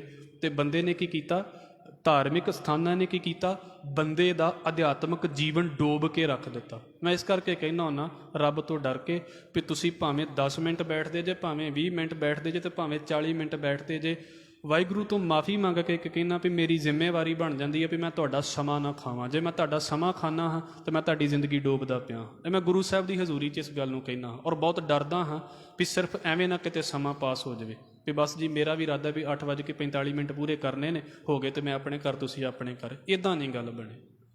ਥਾਂ ਨਸ਼ਟ ਜੱਗ ਭ੍ਰਿਸ਼ਟ ਹੋਏ, ਜਦੋਂ ਇਸ਼ਟਾਂ ਦੇ ਥਾਂ ਭ੍ਰਿਸ਼ਟ ਹੋ ਜਾਂਦੇ ਨੇ ਨਾ, ਜਿੱਥੋਂ ਮੱਤ ਲੈਣੀ ਹੋਵੇ ਉਹੀ ਥਾਵਾਂ ਨਿਕੰਮੀਆਂ ਹੋ ਜਾਂਦੀਆਂ ਨੇ। ਡੂਬਤਾ ਏਵ ਜੱਗ, ਫਿਰ ਸੰਸਾਰ ਡੁੱਬ ਜਾਂਦਾ ਹੈ। ਫਿਰ ਲਾਈ ਜਾਓ ਜ਼ੋਰ ਵੀ ਅਸੀਂ ਬੱਚਿਆਂ ਦੇ ਜੀਵਨ ਸਿੱਧੇ ਕਰ ਲਈਏ, ਨਹੀਂ ਹੋ ਸਕਦੇ, ਕਿਉਂਕਿ ਜਿੱਥੋਂ ਪੜ੍ਹਾਉਣਾ ਹੈ ਉੱਥੋਂ ਹੀ ਮੱਤਾਂ ਪੁੱਠੀਆਂ ਮਿਲਦੀਆਂ ਪਈਆਂ ਨੇ। ਲਾਈ ਜਾਓ ਜ਼ੋਰ ਵੀ ਬੱਚੇ ਦਾ ਜੀਵਨ ਸਿੱਧਾ ਕਰ ਲਵਾਂਗੇ, ਜਿੱਥੋਂ ਮੱਤ ਲੈਣੀ ਹੈ ਉੱਥੇ ਹੀ ਮੱਤ ਨਹੀਂ ਮਿਲਦੀ ਪਈ, ਕੀ ਕਰ ਲਵੇਗਾ। ਭਾਈ ਗੁਰਦਾਸ ਸਾਹਿਬ ਕਹਿੰਦੇ, ਪੂਰਬ ਧਰਮ ਬਹੁ ਕਰਮ ਕਰ। ਭਾਈ ਕਰਮ ਕਾਂਡਾਂ ਦੇ ਤੇ ਬੜਾ ਜ਼ੋਰ ਹੈ ਲੋਕਾਂ ਦਾ। ਭਾਉ ਭਗਤ ਬਿਨ ਕਹੀ ਨਾ ਲੇਖੈ, ਕਿਤੇ ਵੀ ਲੇਖੇ ਨਹੀਂ ਵਿਜੇ ਪ੍ਰੇਮਾ ਭਗਤੀ ਨਹੀਂ ਅੰਦਰ। ਪਾਠ ਕਰੀਏ, ਅੰਦਰ ਪਿਆਰ ਵੀ ਤੇ ਹੋਵੇ, ਸਾਡੇ ਅੰਦਰ ਤੋਂ ਲੱਗੇ ਵੀ ਤੇ ਸਹੀ ਵੀ ਇਹ ਬੰਦੇ ਪਿਆਰ ਕਰਨ ਵਾਲੇ ਨੇ, ਭਗਤੀ ਕਰਨ ਵਾਲੇ ਨੇ। ਤੇ ਇੱਦਾਂ ਕਹਿ ਲਈਏ, ਭਾਉ ਨਾ ਬ੍ਰਹਮੈ ਲਿਖਿਆ, 4 ਵੇਦ ਸਿਮਰਿਤ ਪੜ੍ਹ ਪੇਖੈ। ਲੋਕਾਂ ਨੇ ਅਸਲ ਦੇ ਵਿੱਚ ਨਾ ਪਿਆਰ ਦੀ ਖੇਡ ਸਿੱਖੀ ਹੀ ਨਹੀਂ। ਗੁਰੂ ਅਮਰਦਾਸ ਸਾਹਿਬ ਮਹਾਰਾਜ ਕਹਿੰਦੇ ਨਾ, ਸਿਮਰਿਤ ਸ਼ਾਸਤਰ ਪੁੰਨ ਪਾਪ ਵਿਚਾਰ ਦੇ, ਤਤੈ ਸਾਰ ਨਾ ਜਾਣੀ। ਲੋਕਾਂ ਨੇ ਕਰਮ ਕਾਂਡ ਕਰਨੇ ਤੇ ਸਿੱਖ ਲਏ ਨੇ ਵੀ ਸ਼ੁੱਕਰਵਾਰ ਕਿਹੜਾ ਕੰਮ ਕਰਨਾ ਤੇ ਵੀਰਵਾਰ ਕਿਹੜਾ ਨਹੀਂ ਕਰਨਾ, ਬੁੱਧਵਾਰ ਕਿਹੜਾ ਕਰਨਾ ਤੇ ਸੋਮਵਾਰ ਕਿਹੜਾ ਨਹੀਂ ਕਰਨਾ। ਲੋਕਾਂ ਨੇ ਇਹ ਬਹੁਤ ਸਿੱਖ ਲਿਆ ਵੀ ਇੰਨੇ ਦਿਨ ਆਹ ਚੀਜ਼ ਨਹੀਂ ਖਾਣੀ, ਇੱਦਣ ਆਹ ਵਰਤ ਰੱਖ ਲੈਣਾ। ਇਹ ਲੋਕਾਂ ਨੇ ਬਹੁਤ ਕੁਝ ਸਿੱਖ ਲਿਆ ਹੈ, ਪਿਆਰ ਸਿੱਖਿਆ ਹੀ ਨਹੀਂ, ਪਿਆਰ ਨਹੀਂ ਸਿੱਖਿਆ। ਇੱਦਾਂ ਕਹਿ ਲਈਏ ਵੀ ਧਾਰਮਿਕ ਗ੍ਰੰਥਾਂ ਨੂੰ ਲਿਖਣ ਵਾਲਾ ਹੈ, ਵੇਦਾਂ ਨੂੰ ਲਿਖਣ ਵਾਲਾ ਹੈ, ਮੰਨਿਆ ਜਾਂਦਾ ਕਿ ਬ੍ਰਹਮਾ ਨੇ ਲਿਖਿਆ ਹੈ। ਤੇ ਭਾਈ ਗੁਰਦਾਸ ਜੀ ਕਹਿੰਦੇ ਸਮਝ ਲਓ ਵੀ ਉਹਨੇ ਪਿਆਰ ਲਿਖਿਆ ਹੀ ਨਹੀਂ। ਵੀ ਜੇ ਲੋਕਾਂ ਨੂੰ ਪਿਆਰ ਹੀ ਨਹੀਂ ਆਉਂਦਾ, ਭਾਉ ਨਾ ਬ੍ਰਹਮੈ ਲਿਖਿਆ, 4 ਵੇਦ ਸਿਮਰਿਤ ਪੜ੍ਹ ਪੇਖੇ। ਵੇਦਾਂ ਸਿਮਰਤੀਆਂ ਨੂੰ ਪੜ੍ਹ ਕੇ ਵੀ ਲੋਕ ਜਿਹੜੇ ਨੇ ਪਿਆਰ ਨਹੀਂ ਸਿੱਖਦੇ, ਕਰਮਕਾਂਡ ਹੀ ਸਿੱਖ ਲੈਂਦੇ ਨੇ। ਫਿਰ ਕੀ ਹੈ, ਢੂੰਡੀ ਸਗਲੀ ਪ੍ਰਿਥਵੀ, ਸਤਜੁਗ ਆਦ ਦੁਆਪਰ ਤ੍ਰੇਤੈ। ਗੁਰੂ ਨਾਨਕ ਸਾਹਿਬ ਮਹਾਰਾਜ ਜੀ ਨੇ ਜੋ ਸਮਾਂ ਬੀਤ ਚੁੱਕਾ ਹੈ, ਚਾਹੇ ਉਹਨੂੰ ਸਤਜੁਗ, ਤ੍ਰੇਤਾ, ਦੁਆਪਰ ਕਹਿ ਦਈਏ, ਸਾਰੀਆਂ ਵਿਚਾਰਾਂ ਨੂੰ ਮਹਾਰਾਜ ਨੇ ਚੰਗੀ ਤਰ੍ਹਾਂ ਸਮਝਿਆ ਹੈ। ਮਤਲਬ ਜੋ ਪਿੱਛੇ ਹੋ ਚੁੱਕਾ ਹੈ ਉਹਦੀ ਹਿਸਟਰੀ ਨੂੰ ਚੰਗੀ ਤਰ੍ਹਾਂ ਵਾਚਿਆ ਹੈ ਗੁਰੂ ਨਾਨਕ ਸਾਹਿਬ ਮਹਾਰਾਜ ਜੀ ਨੇ। ਕਲਯੁਗ ਧੁੰਦੂ ਕਾਰ ਹੈ, ਭਰਮ ਭੁਲਾਈ ਬਹੁ ਵਿਧ ਭਿਖ ਹੈ। ਤੇ ਮਹਾਰਾਜ ਜੀ ਨੇ ਇਸ ਗੱਲ ਨੂੰ ਵੇਖਿਆ ਵੀ ਭਾਈ ਆ ਜਿਹੜਾ ਸਮਾਂ ਚੱਲਦਾ ਪਿਆ ਹੈ ਨਾ, ਜਿਹਨੂੰ ਆਮ ਜ਼ੁਬਾਨ ਦੇ ਵਿੱਚ ਇਹ ਕਹਿ ਦਿੱਤਾ ਜਾਂਦਾ ਵੀ ਕਲਯੁਗ ਚੱਲਦਾ ਪਿਆ ਹੈ, ਇਹਦੇ ਵਿੱਚ ਕੀ ਹੈ, ਧੁੰਦੂਕਾਰ ਹੈ। ਧੁੰਦੂਕਾਰ ਦਾ ਮਤਲਬ ਹੁੰਦਾ ਕੁੱਪ, ਹਨੇਰਾ। ਪੜ੍ਹੇ ਲਿਖੇ ਵੀ ਉਸੇ ਹਨੇਰੇ ਦੇ ਵਿੱਚ ਤੇ ਅਨਪੜ੍ਹ ਵੀ ਉਸੇ ਹਨੇਰੇ ਦੇ ਵਿੱਚ। ਜਿੱਦਾਂ ਬਾਬਾ ਕਬੀਰ ਕਹਿੰਦੇ ਨੇ ਵੀ ਅਗਿਆਨਤਾ ਦਾ ਹਨੇਰਾ ਕੀ ਹੈ, ਅੰਧਕਾਰ ਸੁਖ ਕਬੈ ਨਾ ਸੋਈ ਹੈ, ਰਾਜਾ ਰੰਕ ਦੋ ਮਿਲ ਰੋਈ ਹੈ। ਹੁਣੇ ਲਾਈਟ ਬੰਦ ਹੋ ਜਾਵੇ, ਕੀ ਫਰਕ ਹੈ ਵੀ ਕੋਈ ਕਿੰਨਾ ਪੜ੍ਹਿਆ ਹੈ, ਸਾਰਿਆਂ ਨੂੰ ਹਨੇਰਾ ਹੈ। ਇਸੇ ਤਰ੍ਹਾਂ ਅਗਿਆਨਤਾ ਜਿਹੜੀ ਹੁੰਦੀ ਹੈ ਨਾ, ਕੋਈ ਫਰਕ ਨਹੀਂ ਪੈਂਦਾ ਵੀ ਅਸੀਂ 4 ਕਿਤਾਬਾਂ ਵੱਧ ਪੜ੍ਹੀਆਂ ਨੇ ਤੇ 4 ਘੱਟ ਪੜ੍ਹੀਆਂ ਨੇ। ਜਿਹੜਾ ਪੜ੍ਹ ਕੇ ਵੀ ਚੰਦਰਮਾ ਨੂੰ ਮੱਥੇ ਟੇਕੀ ਜਾਂਦਾ ਉਹਨੂੰ ਕੀ ਕਵਾਂਗੇ ਵੀ ਗਿਆਨੀ ਹੋ ਗਿਆ ਹੈ? ਉਹ ਅਗਿਆਨੀ ਹੈ ਅਜੇ ਵੀ। ਇਸ ਕਰਕੇ ਇਹਨੂੰ ਸਮਝਣ ਦੀ ਲੋੜ ਹੈ। ਕਲਯੁਗ ਧੁੰਦੂਕਾਰ ਹੈ, ਸਮਝ ਲਓ ਵੀ ਘੁੱਪ ਹਨੇਰਾ ਹੈ। ਭਰਮ ਭੁਲਾਈ ਬਹੁ ਵਿਧ ਭਿੱਖ ਹੈ। ਦੁਨੀਆ ਕਈ ਭੇਖਾਂ ਦੇ ਵਿੱਚ ਭਟਕਦੀ ਪਈ ਹੈ। ਮਤਲਬ ਉਹਨਾਂ ਨੂੰ ਇੰਝ ਲੱਗਦਾ ਹੈ ਵੀ ਆਹ ਪਹਿਰਾਵਾ ਧਾਰਨ ਕਰ ਲਓ ਤੇ ਬਸ ਸਾਡੀ ਗੱਲ ਪੂਰੀ ਹੋ ਗਈ। 40 ਕੁ ਦਿਨ ਰੱਬ ਦਾ ਲਾਮਾ ਲਾ ਲਈਏ ਤੇ ਫਿਰ ਅਸੀਂ ਬਸ ਰੱਬ ਦੇ ਹੋਰ ਨੇੜੇ ਹੋ ਜਾਵਾਂਗੇ। ਇੰਨੇ ਪਾਠ ਕਰ ਲਈਏ ਫਿਰ ਅਸੀਂ ਰੱਬ ਦੇ ਨੇੜੇ ਹੋ ਗਏ। ਦੁਨੀਆ ਆਪਣਾ ਆਪਣਾ ਭੇਖ ਧਾਰਨ ਕਰਕੇ ਤੇ ਇਦਾਂ ਕਹਿ ਲਈਏ ਵੀ ਭਟਕਦੀ ਪਈ ਹੈ। ਭਰਮ ਭੁਲਾਈ ਬਹੁ ਵਿਧ ਭਿੱਖ ਹੈ। ਤੇ ਭਾਈ ਗੁਰਦਾਸ ਸਾਹਿਬ ਕਹਿੰਦੇ ਭੇਖੀ ਪ੍ਰਭੂ ਨਾ ਪਾਈ ਹੈ। ਉਹ ਭਾਈ ਸਿਰਫ ਭੇਖਾਂ ਦੇ ਨਾਲ ਰੱਬ ਨਹੀਂ ਜੇ ਮਿਲਦਾ, ਇਹ ਸਾਨੂੰ ਵੀ ਪਤਾ ਹੈ। ਸਕੂਲ ਦੇ ਵਿੱਚ ਜਾਣਾ ਹੈ, ਯੂਨੀਫਾਰਮ ਇੰਪੋਰਟੈਂਟ ਹੈ। ਅਸੀਂ ਕਹਿ ਦਈਏ ਵੀ ਠੀਕ ਹੈ, ਉਹਦੇ ਨਾਲ ਸਾਨੂੰ ਪਤਾ ਲੱਗ ਜਾਂਦਾ ਵੀ ਇਹ ਇਸ ਸਕੂਲ ਦਾ ਹੈ। ਆਫਿਸ ਦੇ ਵਿੱਚ ਵੀ ਲਗਭਗ ਇਹੋ ਚੱਲਦਾ ਪਿਆ, ਜਿਨ੍ਹਾਂ ਨੇ ਜਿਹੜੀਆਂ ਯੂਨੀਫਾਰਮ ਨੇ ਉਹ ਕੰਪਲਸਰੀ ਕੀਤੀਆਂ ਹੋਈਆਂ ਨੇ ਵੀ ਤੁਸੀਂ ਆਹ ਪਾ ਕੇ ਆਉਣੀ ਹੈ। ਸਾਡੇ ਆਈ ਕਾਰਡ ਤੋਂ ਪਤਾ ਲੱਗ ਜਾਂਦਾ ਵੀ ਇਹ ਬੰਦਾ ਉਸ ਦਫ਼ਤਰ ਦੇ ਵਿੱਚ ਕੰਮ ਕਰਦਾ ਪਿਆ ਹੈ। ਪਰ ਯੂਨੀਫਾਰਮ ਹੀ ਤੇ ਸਾਰਾ ਕੁਝ ਨਹੀਂ ਹੈ। ਯੂਨੀਫਾਰਮ ਤੋਂ ਅੱਗੇ ਪੜ੍ਹਾਈ ਹੈ। ਯੂਨੀਫਾਰਮ ਖਰੀਦ ਕੇ 10 ਸਾਲ ਬੱਚਾ ਘਰ ਦੇ ਵਿੱਚ ਰੱਖ ਛੱਡੇ, ਸਕੂਲੇ ਅੱਖਰ ਨਾ ਪੜ੍ਹੇ ਜਾ ਕੇ, ਤੇ ਕੀ ਕਹਾਂਗੇ ਵੀ ਯੂਨੀਫਾਰਮ ਦਿਖਾਈ ਜਾਵੇਗਾ ਸਾਰਿਆਂ ਨੂੰ। ਇਹਨੂੰ ਭਾਈ ਗੁਰਦਾਸ ਸਾਹਿਬ ਕਹਿੰਦੇ ਭੇਖੀ ਪ੍ਰਭੂ ਨਾ ਪਾਈਐ। ਭੇਖ ਹੈ, ਕੋਈ ਸਿੱਧ ਬਣ ਗਿਆ, ਕੋਈ ਜਨੇਊ ਧਾਰਨ ਕਰ ਲਿਆ ਤੇ ਹਿੰਦੂ ਬਣ ਗਿਆ, ਮੁਸਲਮਾਨ ਬਣ ਗਿਆ, ਸਿੱਖ ਬਣ ਗਿਆ। ਪਰ ਅਸਲ ਦੇ ਵਿੱਚ ਇੱਥੇ ਥੋੜ੍ਹਾ ਗੱਲ ਖਤਮ ਹੋ ਜਾਂਦੀ ਹੈ ਵੀ ਤੁਸੀਂ ਪਹਿਰਾਵਾ ਧਾਰਨ ਕਰ ਲਿਆ ਤੇ ਗੱਲ ਖਤਮ ਹੋ ਗਈ ਹੈ। ਆਰਮੀ ਦੀ ਵਰਦੀ ਕਈ ਉੱਦਾਂ ਖਰੀਦ ਕੇ ਪਾ ਲੈਂਦੇ ਤੇ ਕੀ ਆਰਮੀ 'ਚ ਹੋ ਜਾਂਦੇ ਨੇ? ਇੰਨਾ ਕੀ ਫਰਕ ਹੈ ਬਸ। ਭੇਖੀ ਪ੍ਰਭੂ ਨਾ ਪਾਈ ਹੈ। ਭੇਖ ਧਾਰਨ ਕੀਤਿਆਂ ਪ੍ਰਭੂ ਨਹੀਂ ਮਿਲਦੇ, ਆਪ ਗਵਾਏ ਰੂਪ ਨਾ ਰੇਖੈ। ਮਹਾਰਾਜ ਕਹਿੰਦੇ ਨੇ ਭਾਈ ਆਪਣੇ ਆਪੇ ਨੂੰ ਤੇ ਗਵਾਵੇ, ਆਪਣੀ ਈਗੋ ਤੇ ਘੱਟ ਕਰੇ, ਆਪਣੇ ਰੂਪ ਦਾ ਮਾਣ ਤੇ ਛੱਡੇ, ਆਪਣੇ ਰੇਖ ਦਾ ਮਾਣ ਤੇ ਛੱਡੇ ਵੀ ਮੈਂ ਆਉ ਹਾਂ, ਮੈਂ ਆ ਹਾਂ, ਇਹਨੂੰ ਤੇ ਛੱਡੇ। ਨਹੀਂ ਤੇ ਭੇਖ ਜਿੰਨਾ ਮਰਜ਼ੀ ਧਾਰਨ ਕਰੀ ਜਾਵੇ। ਭੇਖੀ ਪ੍ਰਭੂ ਨਾ ਪਾਈਐ, ਆਪ ਗਵਾਏ ਰੂਪ ਨਾ ਰੇਖੈ। ਗੁਰਮੁਖ ਵਰਨ ਅਵਰਨ ਹੋਏ। ਵਰਨ ਆਸ਼ਰਮ ਜਿਹੜੇ ਅਸੀਂ 4 ਵਿਚਾਰੇ ਨੇ, ਬ੍ਰਾਹਮਣ, ਖੱਤਰੀ, ਵੈਸ਼ ਤੇ ਸ਼ੂਦਰ। ਭਾਈ ਗੁਰਦਾਸ ਸਾਹਿਬ ਕਹਿੰਦੇ ਸਿੱਖ ਦਾ ਕੀ ਕੰਮ ਹੈ? ਨਿਵ ਚੱਲਣਾ, ਗੁਰਸਿੱਖ ਵਿਸ਼ੇਖ ਹੈ। ਗੁਰਸਿੱਖੀ ਦੇ ਵਿੱਚ ਵਿਸ਼ੇਸ਼ ਗੱਲ ਕਿਹੜੀ ਹੈ? ਉਹ ਇਹ ਹੈ ਵੀ ਭਾਈ ਇੱਕ ਤੇ ਉਹਨੇ ਵਰਨ ਤੋਂ ਅਵਰਨ ਹੋਣਾ ਹੈ। ਇਸ ਵਰਨ ਵੰਡ ਦੇ ਵਿੱਚ ਉਹਨੇ ਯਕੀਨ ਨਹੀਂ ਰੱਖਣਾ। ਉਹਨੇ ਇਹ ਨਹੀਂ ਕਹਿਣਾ ਵੀ ਫਲਾਣਾ ਬ੍ਰਾਹਮਣ ਜੰਮਿਆ ਹੈ ਤੇ ਬ੍ਰਾਹਮਣ ਹੀ ਹੈ। ਉਹਨੇ ਇਹ ਨਹੀਂ ਕਹਿਣਾ ਵੀ ਫਲਾਣਾ ਸ਼ੂਦਰ ਹੈ ਤੇ ਉਹ ਸ਼ੂਦਰ ਹੀ ਹੈ। ਨਹੀਂ, ਕੁਝ ਨਹੀਂ ਹੈ, ਸਾਰੇ ਬਰਾਬਰ ਨੇ, ਇੱਕੋ ਜਿਹੇ ਨੇ। ਇੱਥੇ ਕੋਈ ਉੱਚਾ ਨਹੀਂ, ਕੋਈ ਨੀਵਾਂ ਨਹੀਂ। ਜਨਮ ਕਰਕੇ ਸਾਰੇ ਹੀ ਇੱਕੋ ਜਿਹੇ ਨੇ, ਸਾਰੇ ਹੀ ਮਨੁੱਖ ਨੇ। ਮੈਂ ਫਿਰ ਕਹਿ ਦੇਵਾਂ, ਗੁਣਾ ਕਰਕੇ ਕੋਈ ਪ੍ਰਿੰਸੀਪਲ ਹੈ, ਗੁਣਾ ਕਰਕੇ ਉਸੇ ਸਕੂਲ ਦੇ ਵਿੱਚ ਕੋਈ ਪੀਅਨ ਹੈ। ਪਰ ਉਹਦੀ ਨਸਲ ਕਰਕੇ, ਉਹਦੇ ਰੰਗ ਕਰਕੇ, ਉਹਦੇ ਜਨਮ ਕਰਕੇ ਅਸੀਂ ਕਿਸੇ ਨੂੰ ਇਹ ਨਹੀਂ ਕਹਿ ਸਕਦੇ ਵੀ ਇਹ ਜੰਮਿਆ ਹੈ ਤੇ ਪ੍ਰਿੰਸੀਪਲ ਹੀ ਬਣੇਗਾ। ਜੇ ਉਹਦੇ ਕੰਮ ਪੀਣ ਵਾਲੇ ਤੇ ਪੀਅਨ ਹੀ ਬਣੇਗਾ।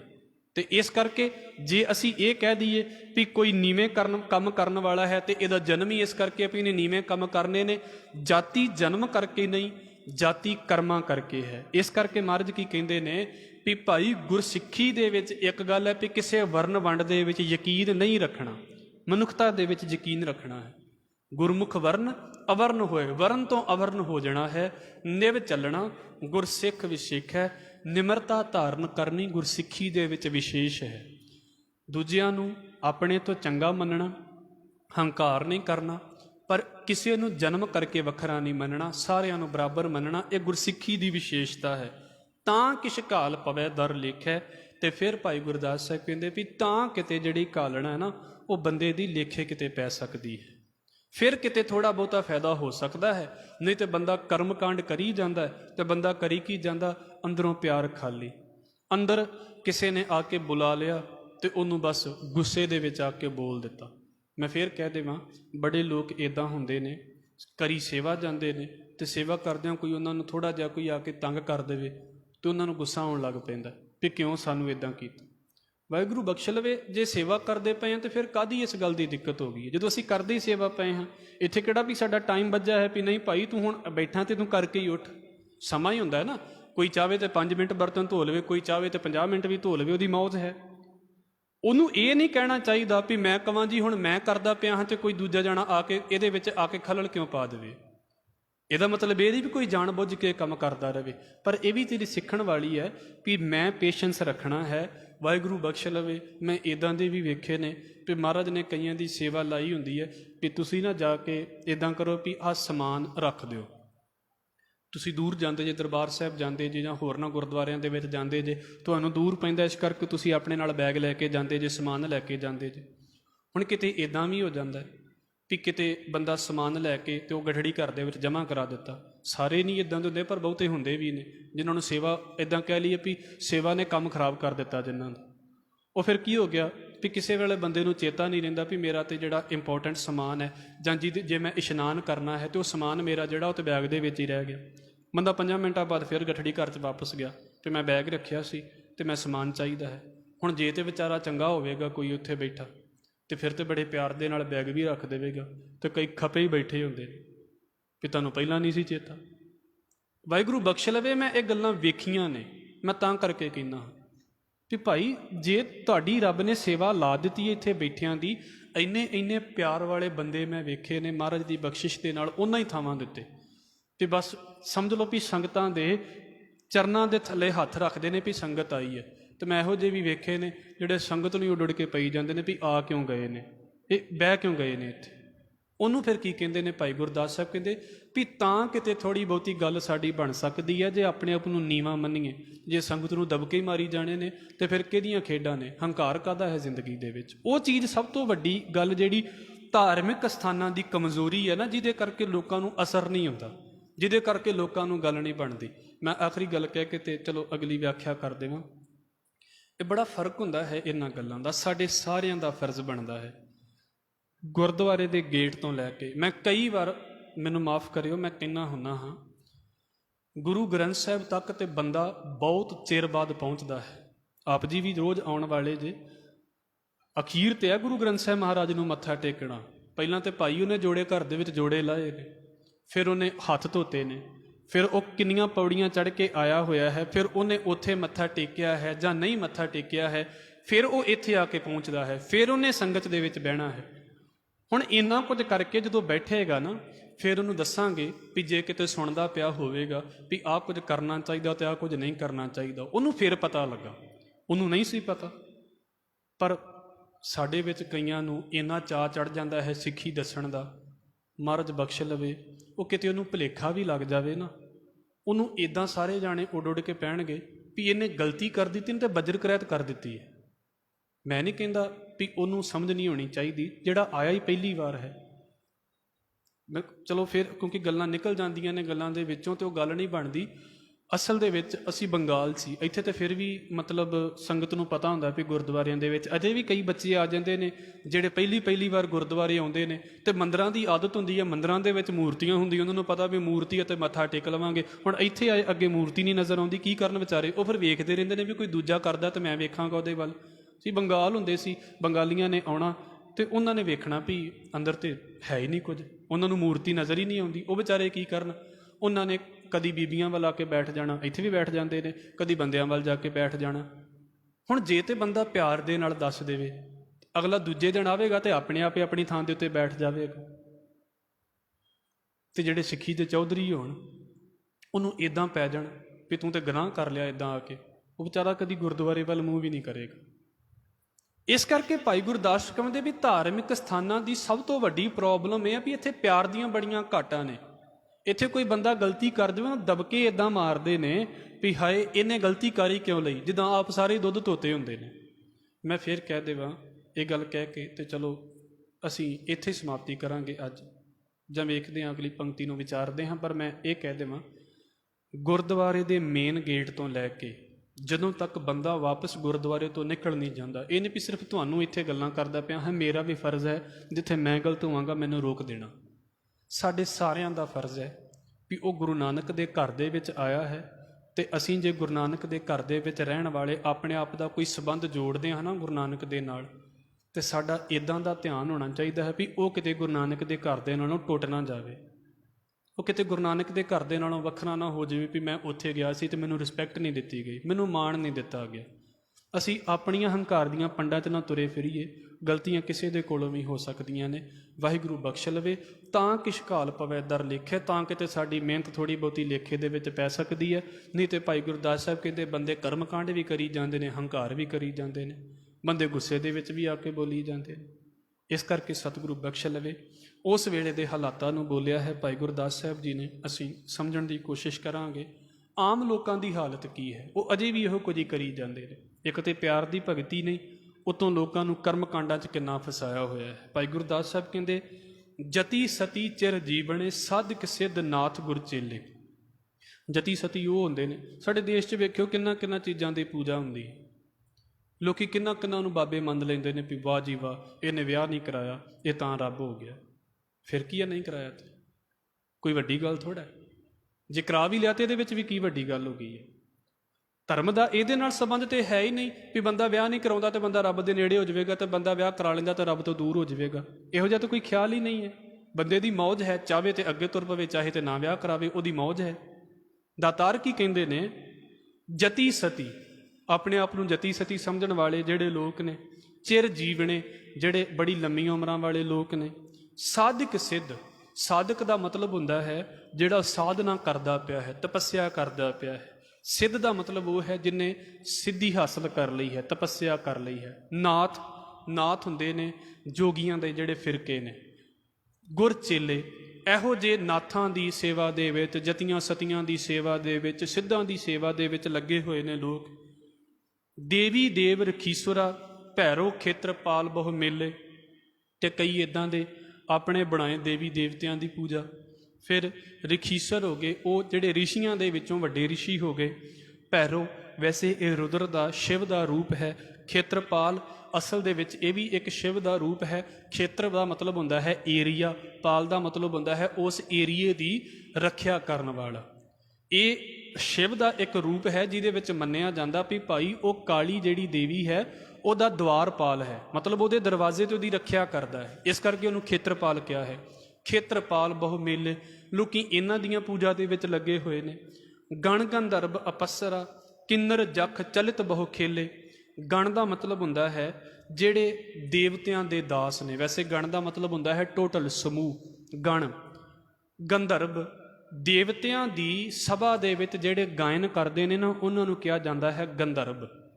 ਵੱਖਰੀ ਵੱਖਰੀ ਪੂਜਾ ਦੇ ਵਿਧਾਨ। ਅਪਸਰਾ, ਅਪਸਰਾ ਉਹ ਹੈ ਜਿਹਦੇ, ਵੈਸੇ ਇਹ ਇੱਦਾਂ ਕਹਿ ਲਈਏ ਕਿਉਂਕਿ ਇਹ ਮੀਨਿੰਗ ਨੇ, ਅਪਸਰਾ ਉਹਨੂੰ ਕਿਹਾ ਜਾਂਦਾ ਹੈ ਜਿਹਦੇ ਬਾਰੇ ਇਹ ਖਿਆਲ ਹੈ ਵੀ ਇਹ ਰੂਪ ਬਦਲਣ ਦੇ ਵਿੱਚ ਬੜੀ ਮਾਹਰ ਹੁੰਦੀ ਹੈ। ਜਾਂ ਇੱਦਾਂ ਕਹਿ ਲਈਏ ਵੀ ਜਿਹਨੂੰ ਚਾਲਾਂ ਬੜੀਆਂ ਚੱਲਣੀਆਂ ਆਉਂਦੀਆਂ ਨੇ, ਲੋਕਾਂ ਨੂੰ ਧੋਖੇ ਦੇਣ ਦੇ ਵਿੱਚ ਬੜੀ ਮਾਹਰ ਹੁੰਦੀ ਹੈ, ਲੋਕਾਂ ਨੂੰ ਖਿੱਚਣ ਦੇ ਵੱਲ ਬੜੀ ਮਾਹਰ ਹੁੰਦੀ ਹੈ, ਉਹਨੂੰ ਕਿਹਾ ਜਾਂਦਾ ਹੈ ਅਪਸਰਾ। ਲੋਕੀ ਇਹਨਾਂ ਦੀ ਪੂਜਾ ਦੇ ਵਿੱਚ ਲੱਗੇ ਹੋਏ ਨੇ। ਕਿੰਨਰ, ਇਹ ਸ਼ਬਦ ਨੂੰ ਸਮਝ ਲਿਓ, ਅੱਜ ਇਹਦੇ ਅਰਥ ਕੁਝ ਹੋਰ ਪਾਸੇ ਤੁਰ ਪਏ ਨੇ।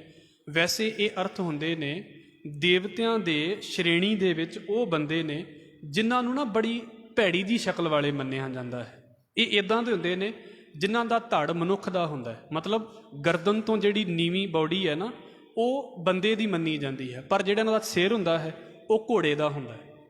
ਇਹ ਮੰਨਿਆ ਜਾਂਦਾ ਹੈ, ਇਸ ਕਰਕੇ ਇਹਨਾਂ ਨੂੰ ਕਿੰਨਰ ਕਿਹਾ ਜਾਂਦਾ ਹੈ। ਜਿਹੜਾ ਧੜ ਜਿਹੜਾ ਹੈ ਉਹ ਮਨੁੱਖ ਦਾ ਹੋਵੇ ਤੇ ਸਿਰ ਘੋੜੇ ਦਾ ਹੋਵੇ। ਇਹ ਕੀ ਕਰਦੇ ਨੇ?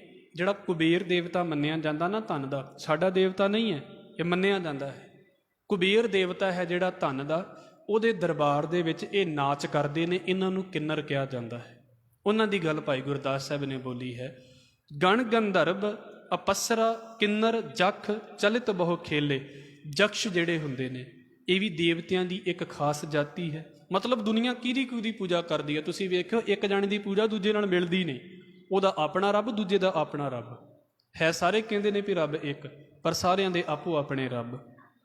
ਰਾਖਸ਼ ਦਾਨੋ ਦੈਂਤ ਲਖ, ਰਾਖਸ਼ ਹੋ ਗਏ, ਦਾਨਵ ਹੋ ਗਏ, ਦੈਂਤ ਹੋ ਗਏ। ਅੰਦਰ ਦੂਜਾ ਭਾਉ ਦੁਹੇਲੇ, ਬਸ ਅੰਦਰ ਇਹਨਾਂ ਦੇ ਵੀ ਸਮਝ ਲਓ ਵੀ ਰੱਬ ਤੋਂ ਛੱਡ ਕੇ ਹੋਰ ਹੀ ਕੁਝ ਚੱਲੀ ਫਿਰਦਾ ਹੈ। ਰੱਬ ਦੀ ਪੂਜਾ ਦੀ ਤੇ ਗੱਲ ਹੀ ਨਹੀਂ। ਕੋਈ ਦੇਵਤਿਆਂ ਦੀ ਪੂਜਾ, ਕੋਈ ਦੈਂਤਾਂ ਦੀ ਪੂਜਾ। ਦੈਂਤਾਂ ਦੀ ਪੂਜਾ ਤੁਸੀਂ ਸਮਝਦੇ ਹੋਵੋਗੇ, ਤੁਸੀਂ ਸੁਣਿਆ ਹੋਵੇਗਾ ਕਈਆਂ ਦੇ ਬਾਰੇ ਵੀ ਇਹ ਨਾ ਕੁਝ ਸ਼ਕਤੀਆਂ ਦੀ ਪੂਜਾ ਕਰਦਾ ਹੈ ਤਾਂ ਕਿ ਸ਼ਕਤੀਆਂ ਇਹਦੇ ਅਧੀਨ ਹੋ ਜਾਣ ਤੇ ਲੋਕਾਂ ਦਾ ਨੁਕਸਾਨ ਕਰ ਦੇਵੇ। ਆ ਜਿਹੜੇ ਕਾਲੇ ਇਲਮ ਵਾਲੇ ਤੁਰੇ ਫਿਰਦੇ ਨੇ ਜਿਨ੍ਹਾਂ ਨੂੰ ਇੱਦਾਂ ਮੰਨਿਆ ਜਾਂਦਾ, ਰਾਖਸ਼ਾਂ ਦੀ ਪੂਜਾ ਕੀਤੀ ਜਾਂਦੀ ਹੈ ਹਿੰਦੁਸਤਾਨ ਦੇ ਵਿੱਚ। ਹਉਮੈ ਅੰਦਰ ਸਭ ਕੋ ਡੁੱਬੇ ਗੁਰੂ ਸਣੇ ਬਹੁ ਚੇਲੇ। ਪਰ ਭਾਈ ਗੁਰਦਾਸ ਜੀ ਕਹਿੰਦੇ ਹੈ ਸਾਰੇ ਸਿਰੇ ਦੇ ਹੰਕਾਰੀ। ਕੋਈ ਦੇਵਤਿਆਂ ਦੀ ਪੂਜਾ ਕਰਕੇ ਹੰਕਾਰੀ ਹੋ ਗਿਆ, ਕੋਈ ਦੈਂਤਾਂ ਦੀ ਪੂਜਾ ਕਰਕੇ ਹੰਕਾਰੀ ਹੋ ਗਿਆ, ਕੋਈ ਨੱਚ ਗਾ ਕੇ ਹੰਕਾਰੀ ਹੋ ਗਿਆ, ਕੋਈ ਬੋਲ ਬੋਲ ਕੇ ਹੰਕਾਰੀ ਹੋ ਗਿਆ। ਹਉਮੈ ਅੰਦਰ ਸਭ ਕੋ, ਸਾਰੇ ਹਉਮੈ ਦੇ ਵਿੱਚ ਹੀ ਗੀਤ ਗਾਈ ਜਾਂਦੇ ਨੇ। ਡੁੱਬੇ ਗੁਰੂ ਸਣੇ ਬਹੁ ਚੇਲੇ, ਗੁਰੂ ਵੀ ਡੁੱਬ ਗਏ ਤੇ ਸਣੇ ਆਪਣੇ ਚੇਲਿਆਂ ਦੇ ਡੁੱਬ ਗਏ। ਗੁਰੂ ਤੇ ਡੁੱਬੇ ਡੁੱਬੇ ਨਾਲ ਆਪਣੇ ਚੇਲੇ ਵੀ ਡੁੱਬ ਲਏ। ਜਿਹੜਾ ਆਪ ਹੀ ਨਹੀਂ ਤਰਿਆ ਉਹ ਵਿਚਾਰਾ ਉਹਨਾਂ ਨੂੰ ਕੀ ਬਚਾ ਲਵੇਗਾ। ਗੁਰੂ ਵੀ ਡੁੱਬ ਗਏ ਤੇ ਗੁਰੂ ਦੇ ਚੇਲੇ ਵੀ ਨਾਲ ਡੁੱਬ ਗਏ।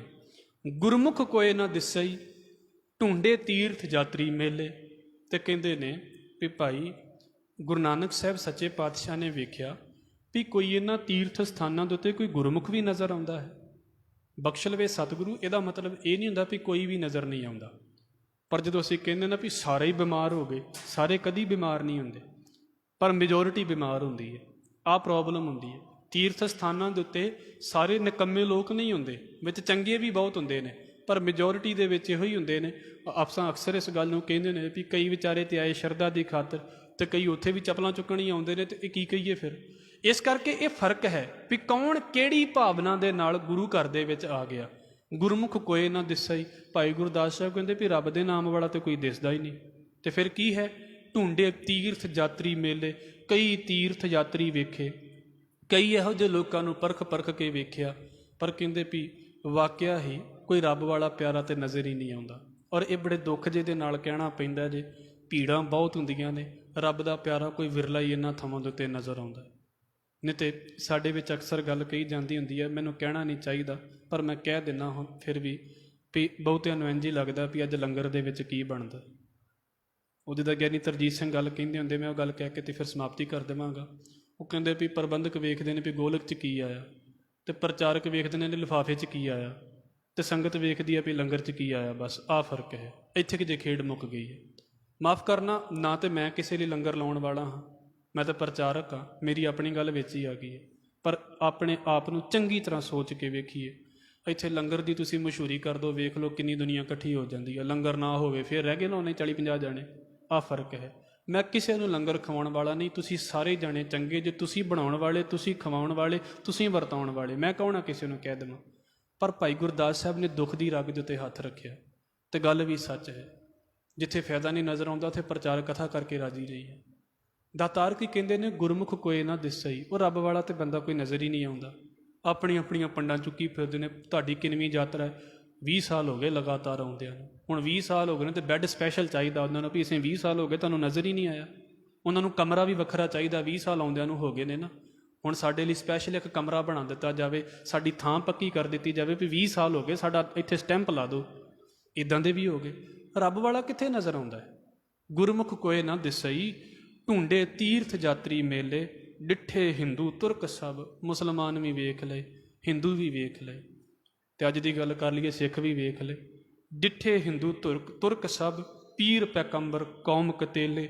ਪੀਰਾਂ ਪੈਗੰਬਰਾਂ ਦੇ ਚੇਲੇ ਜਿਹੜੇ ਧੱਕੇ ਦੇ ਨਾਲ ਹੀ ਲੋਕਾਂ ਨੂੰ ਆਪਣੇ ਵੱਲ ਬਣਾਈ ਜਾਂਦੇ ਨੇ।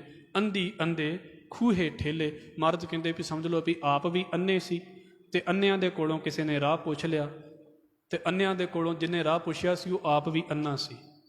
ਅੰਨੇ ਨੇ ਅੰਨਿਆਂ ਦੇ ਕੋਲੋਂ ਰਾਹ ਪੁੱਛਿਆ ਤੇ ਪਤਾ ਕਿੱਥੇ ਡਿੱਗੇ ਜਾ ਕੇ? ਖੂਹ ਦੇ ਵਿੱਚ ਡਿੱਗ ਪਏ।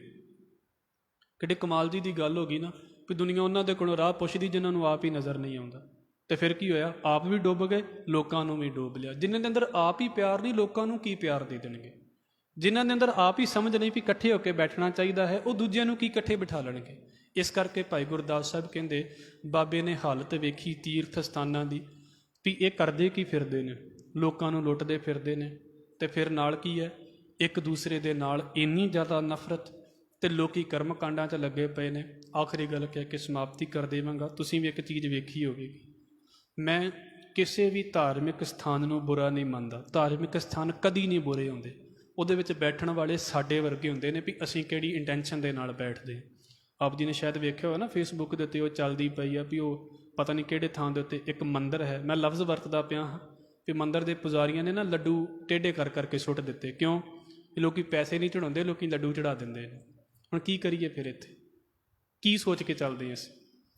ਮੈਂ ਕਹਿ ਦੇਵਾਂ ਵੀ ਤੁਸੀਂ ਸੁਣੋ ਨਾ ਸੁਣੋ ਪਰ ਪੈਸੇ ਚੜਾਈ ਜਾਓ, ਫਿਰ ਦਿੱਕਤ ਤਾਂ ਇੱਥੇ ਆ ਕੇ ਪੈਦਾ ਹੁੰਦੀ ਨੇ ਵੀ ਕਿਹੋ ਜਿਹੇ ਲੋਕ ਧਾਰਮਿਕ ਸਥਾਨਾਂ ਦੇ ਆ ਕੇ ਬੈਠ ਗਏ, ਤੇ ਜਦੋਂ ਇਹੋ ਜਿਹੇ ਬੈਠੇ ਦੁਨੀਆ ਨੂੰ ਡੁੱਬਣਾ ਹੀ ਹੈ, ਦੁਨੀਆ ਨੇ ਤਰਨਾ ਹੈ ਕਿਤੇ। ਅੰਧੇ ਖੂਹੇ ਠੇਲੇ, ਅੰਨਿਆਂ ਨੇ ਅੰਨਿਆਂ ਨੂੰ ਖੂਹ ਦੇ ਵਿੱਚ ਸੁੱਟ ਦਿੱਤਾ ਹੈ। ਬਸ ਆਹ ਗੱਲ ਮੇਨ ਹੈ। ਭਾਈ ਗੁਰਦਾਸ ਸਾਹਿਬ ਜੀ ਦੀਆਂ ਇਹ 2 ਪੌੜੀਆਂ ਵਿੱਚ ਆ ਰਹੀਆਂ ਨੇ। ਅੱਗੇ ਫਿਰ ਬਾਬਾ ਕਿੱਦਾਂ ਇਹਨਾਂ ਥਾਵਾਂ ਦੇ ਉੱਤੇ ਪ੍ਰਗਟ ਹੁੰਦਾ ਹੈ, ਅਸੀਂ ਇਹਨੂੰ ਸਮਝਣ ਦੀ ਕੋਸ਼ਿਸ਼ ਕਰਾਂਗੇ। ਅੱਜ ਆਪ ਜੀ ਦੇ ਚਰਨਾਂ ਦੇ ਵਿੱਚ ਬੇਨਤੀ ਕਰਦਿਆਂ ਹੋਈਆਂ ਭੁੱਲਾਂ ਦੀ ਖਿਮਾ, ਗੱਲਾਂ ਕੁਝ ਥੋੜ੍ਹੀਆਂ ਜੀਆਂ ਵੱਖਰੇ ਤਰੀਕੇ ਦੀਆਂ ਸੀ, ਇਹਨਾਂ ਨੂੰ ਸਮਝਣ ਦੀ ਕੋਸ਼ਿਸ਼ ਕਰਨਾ।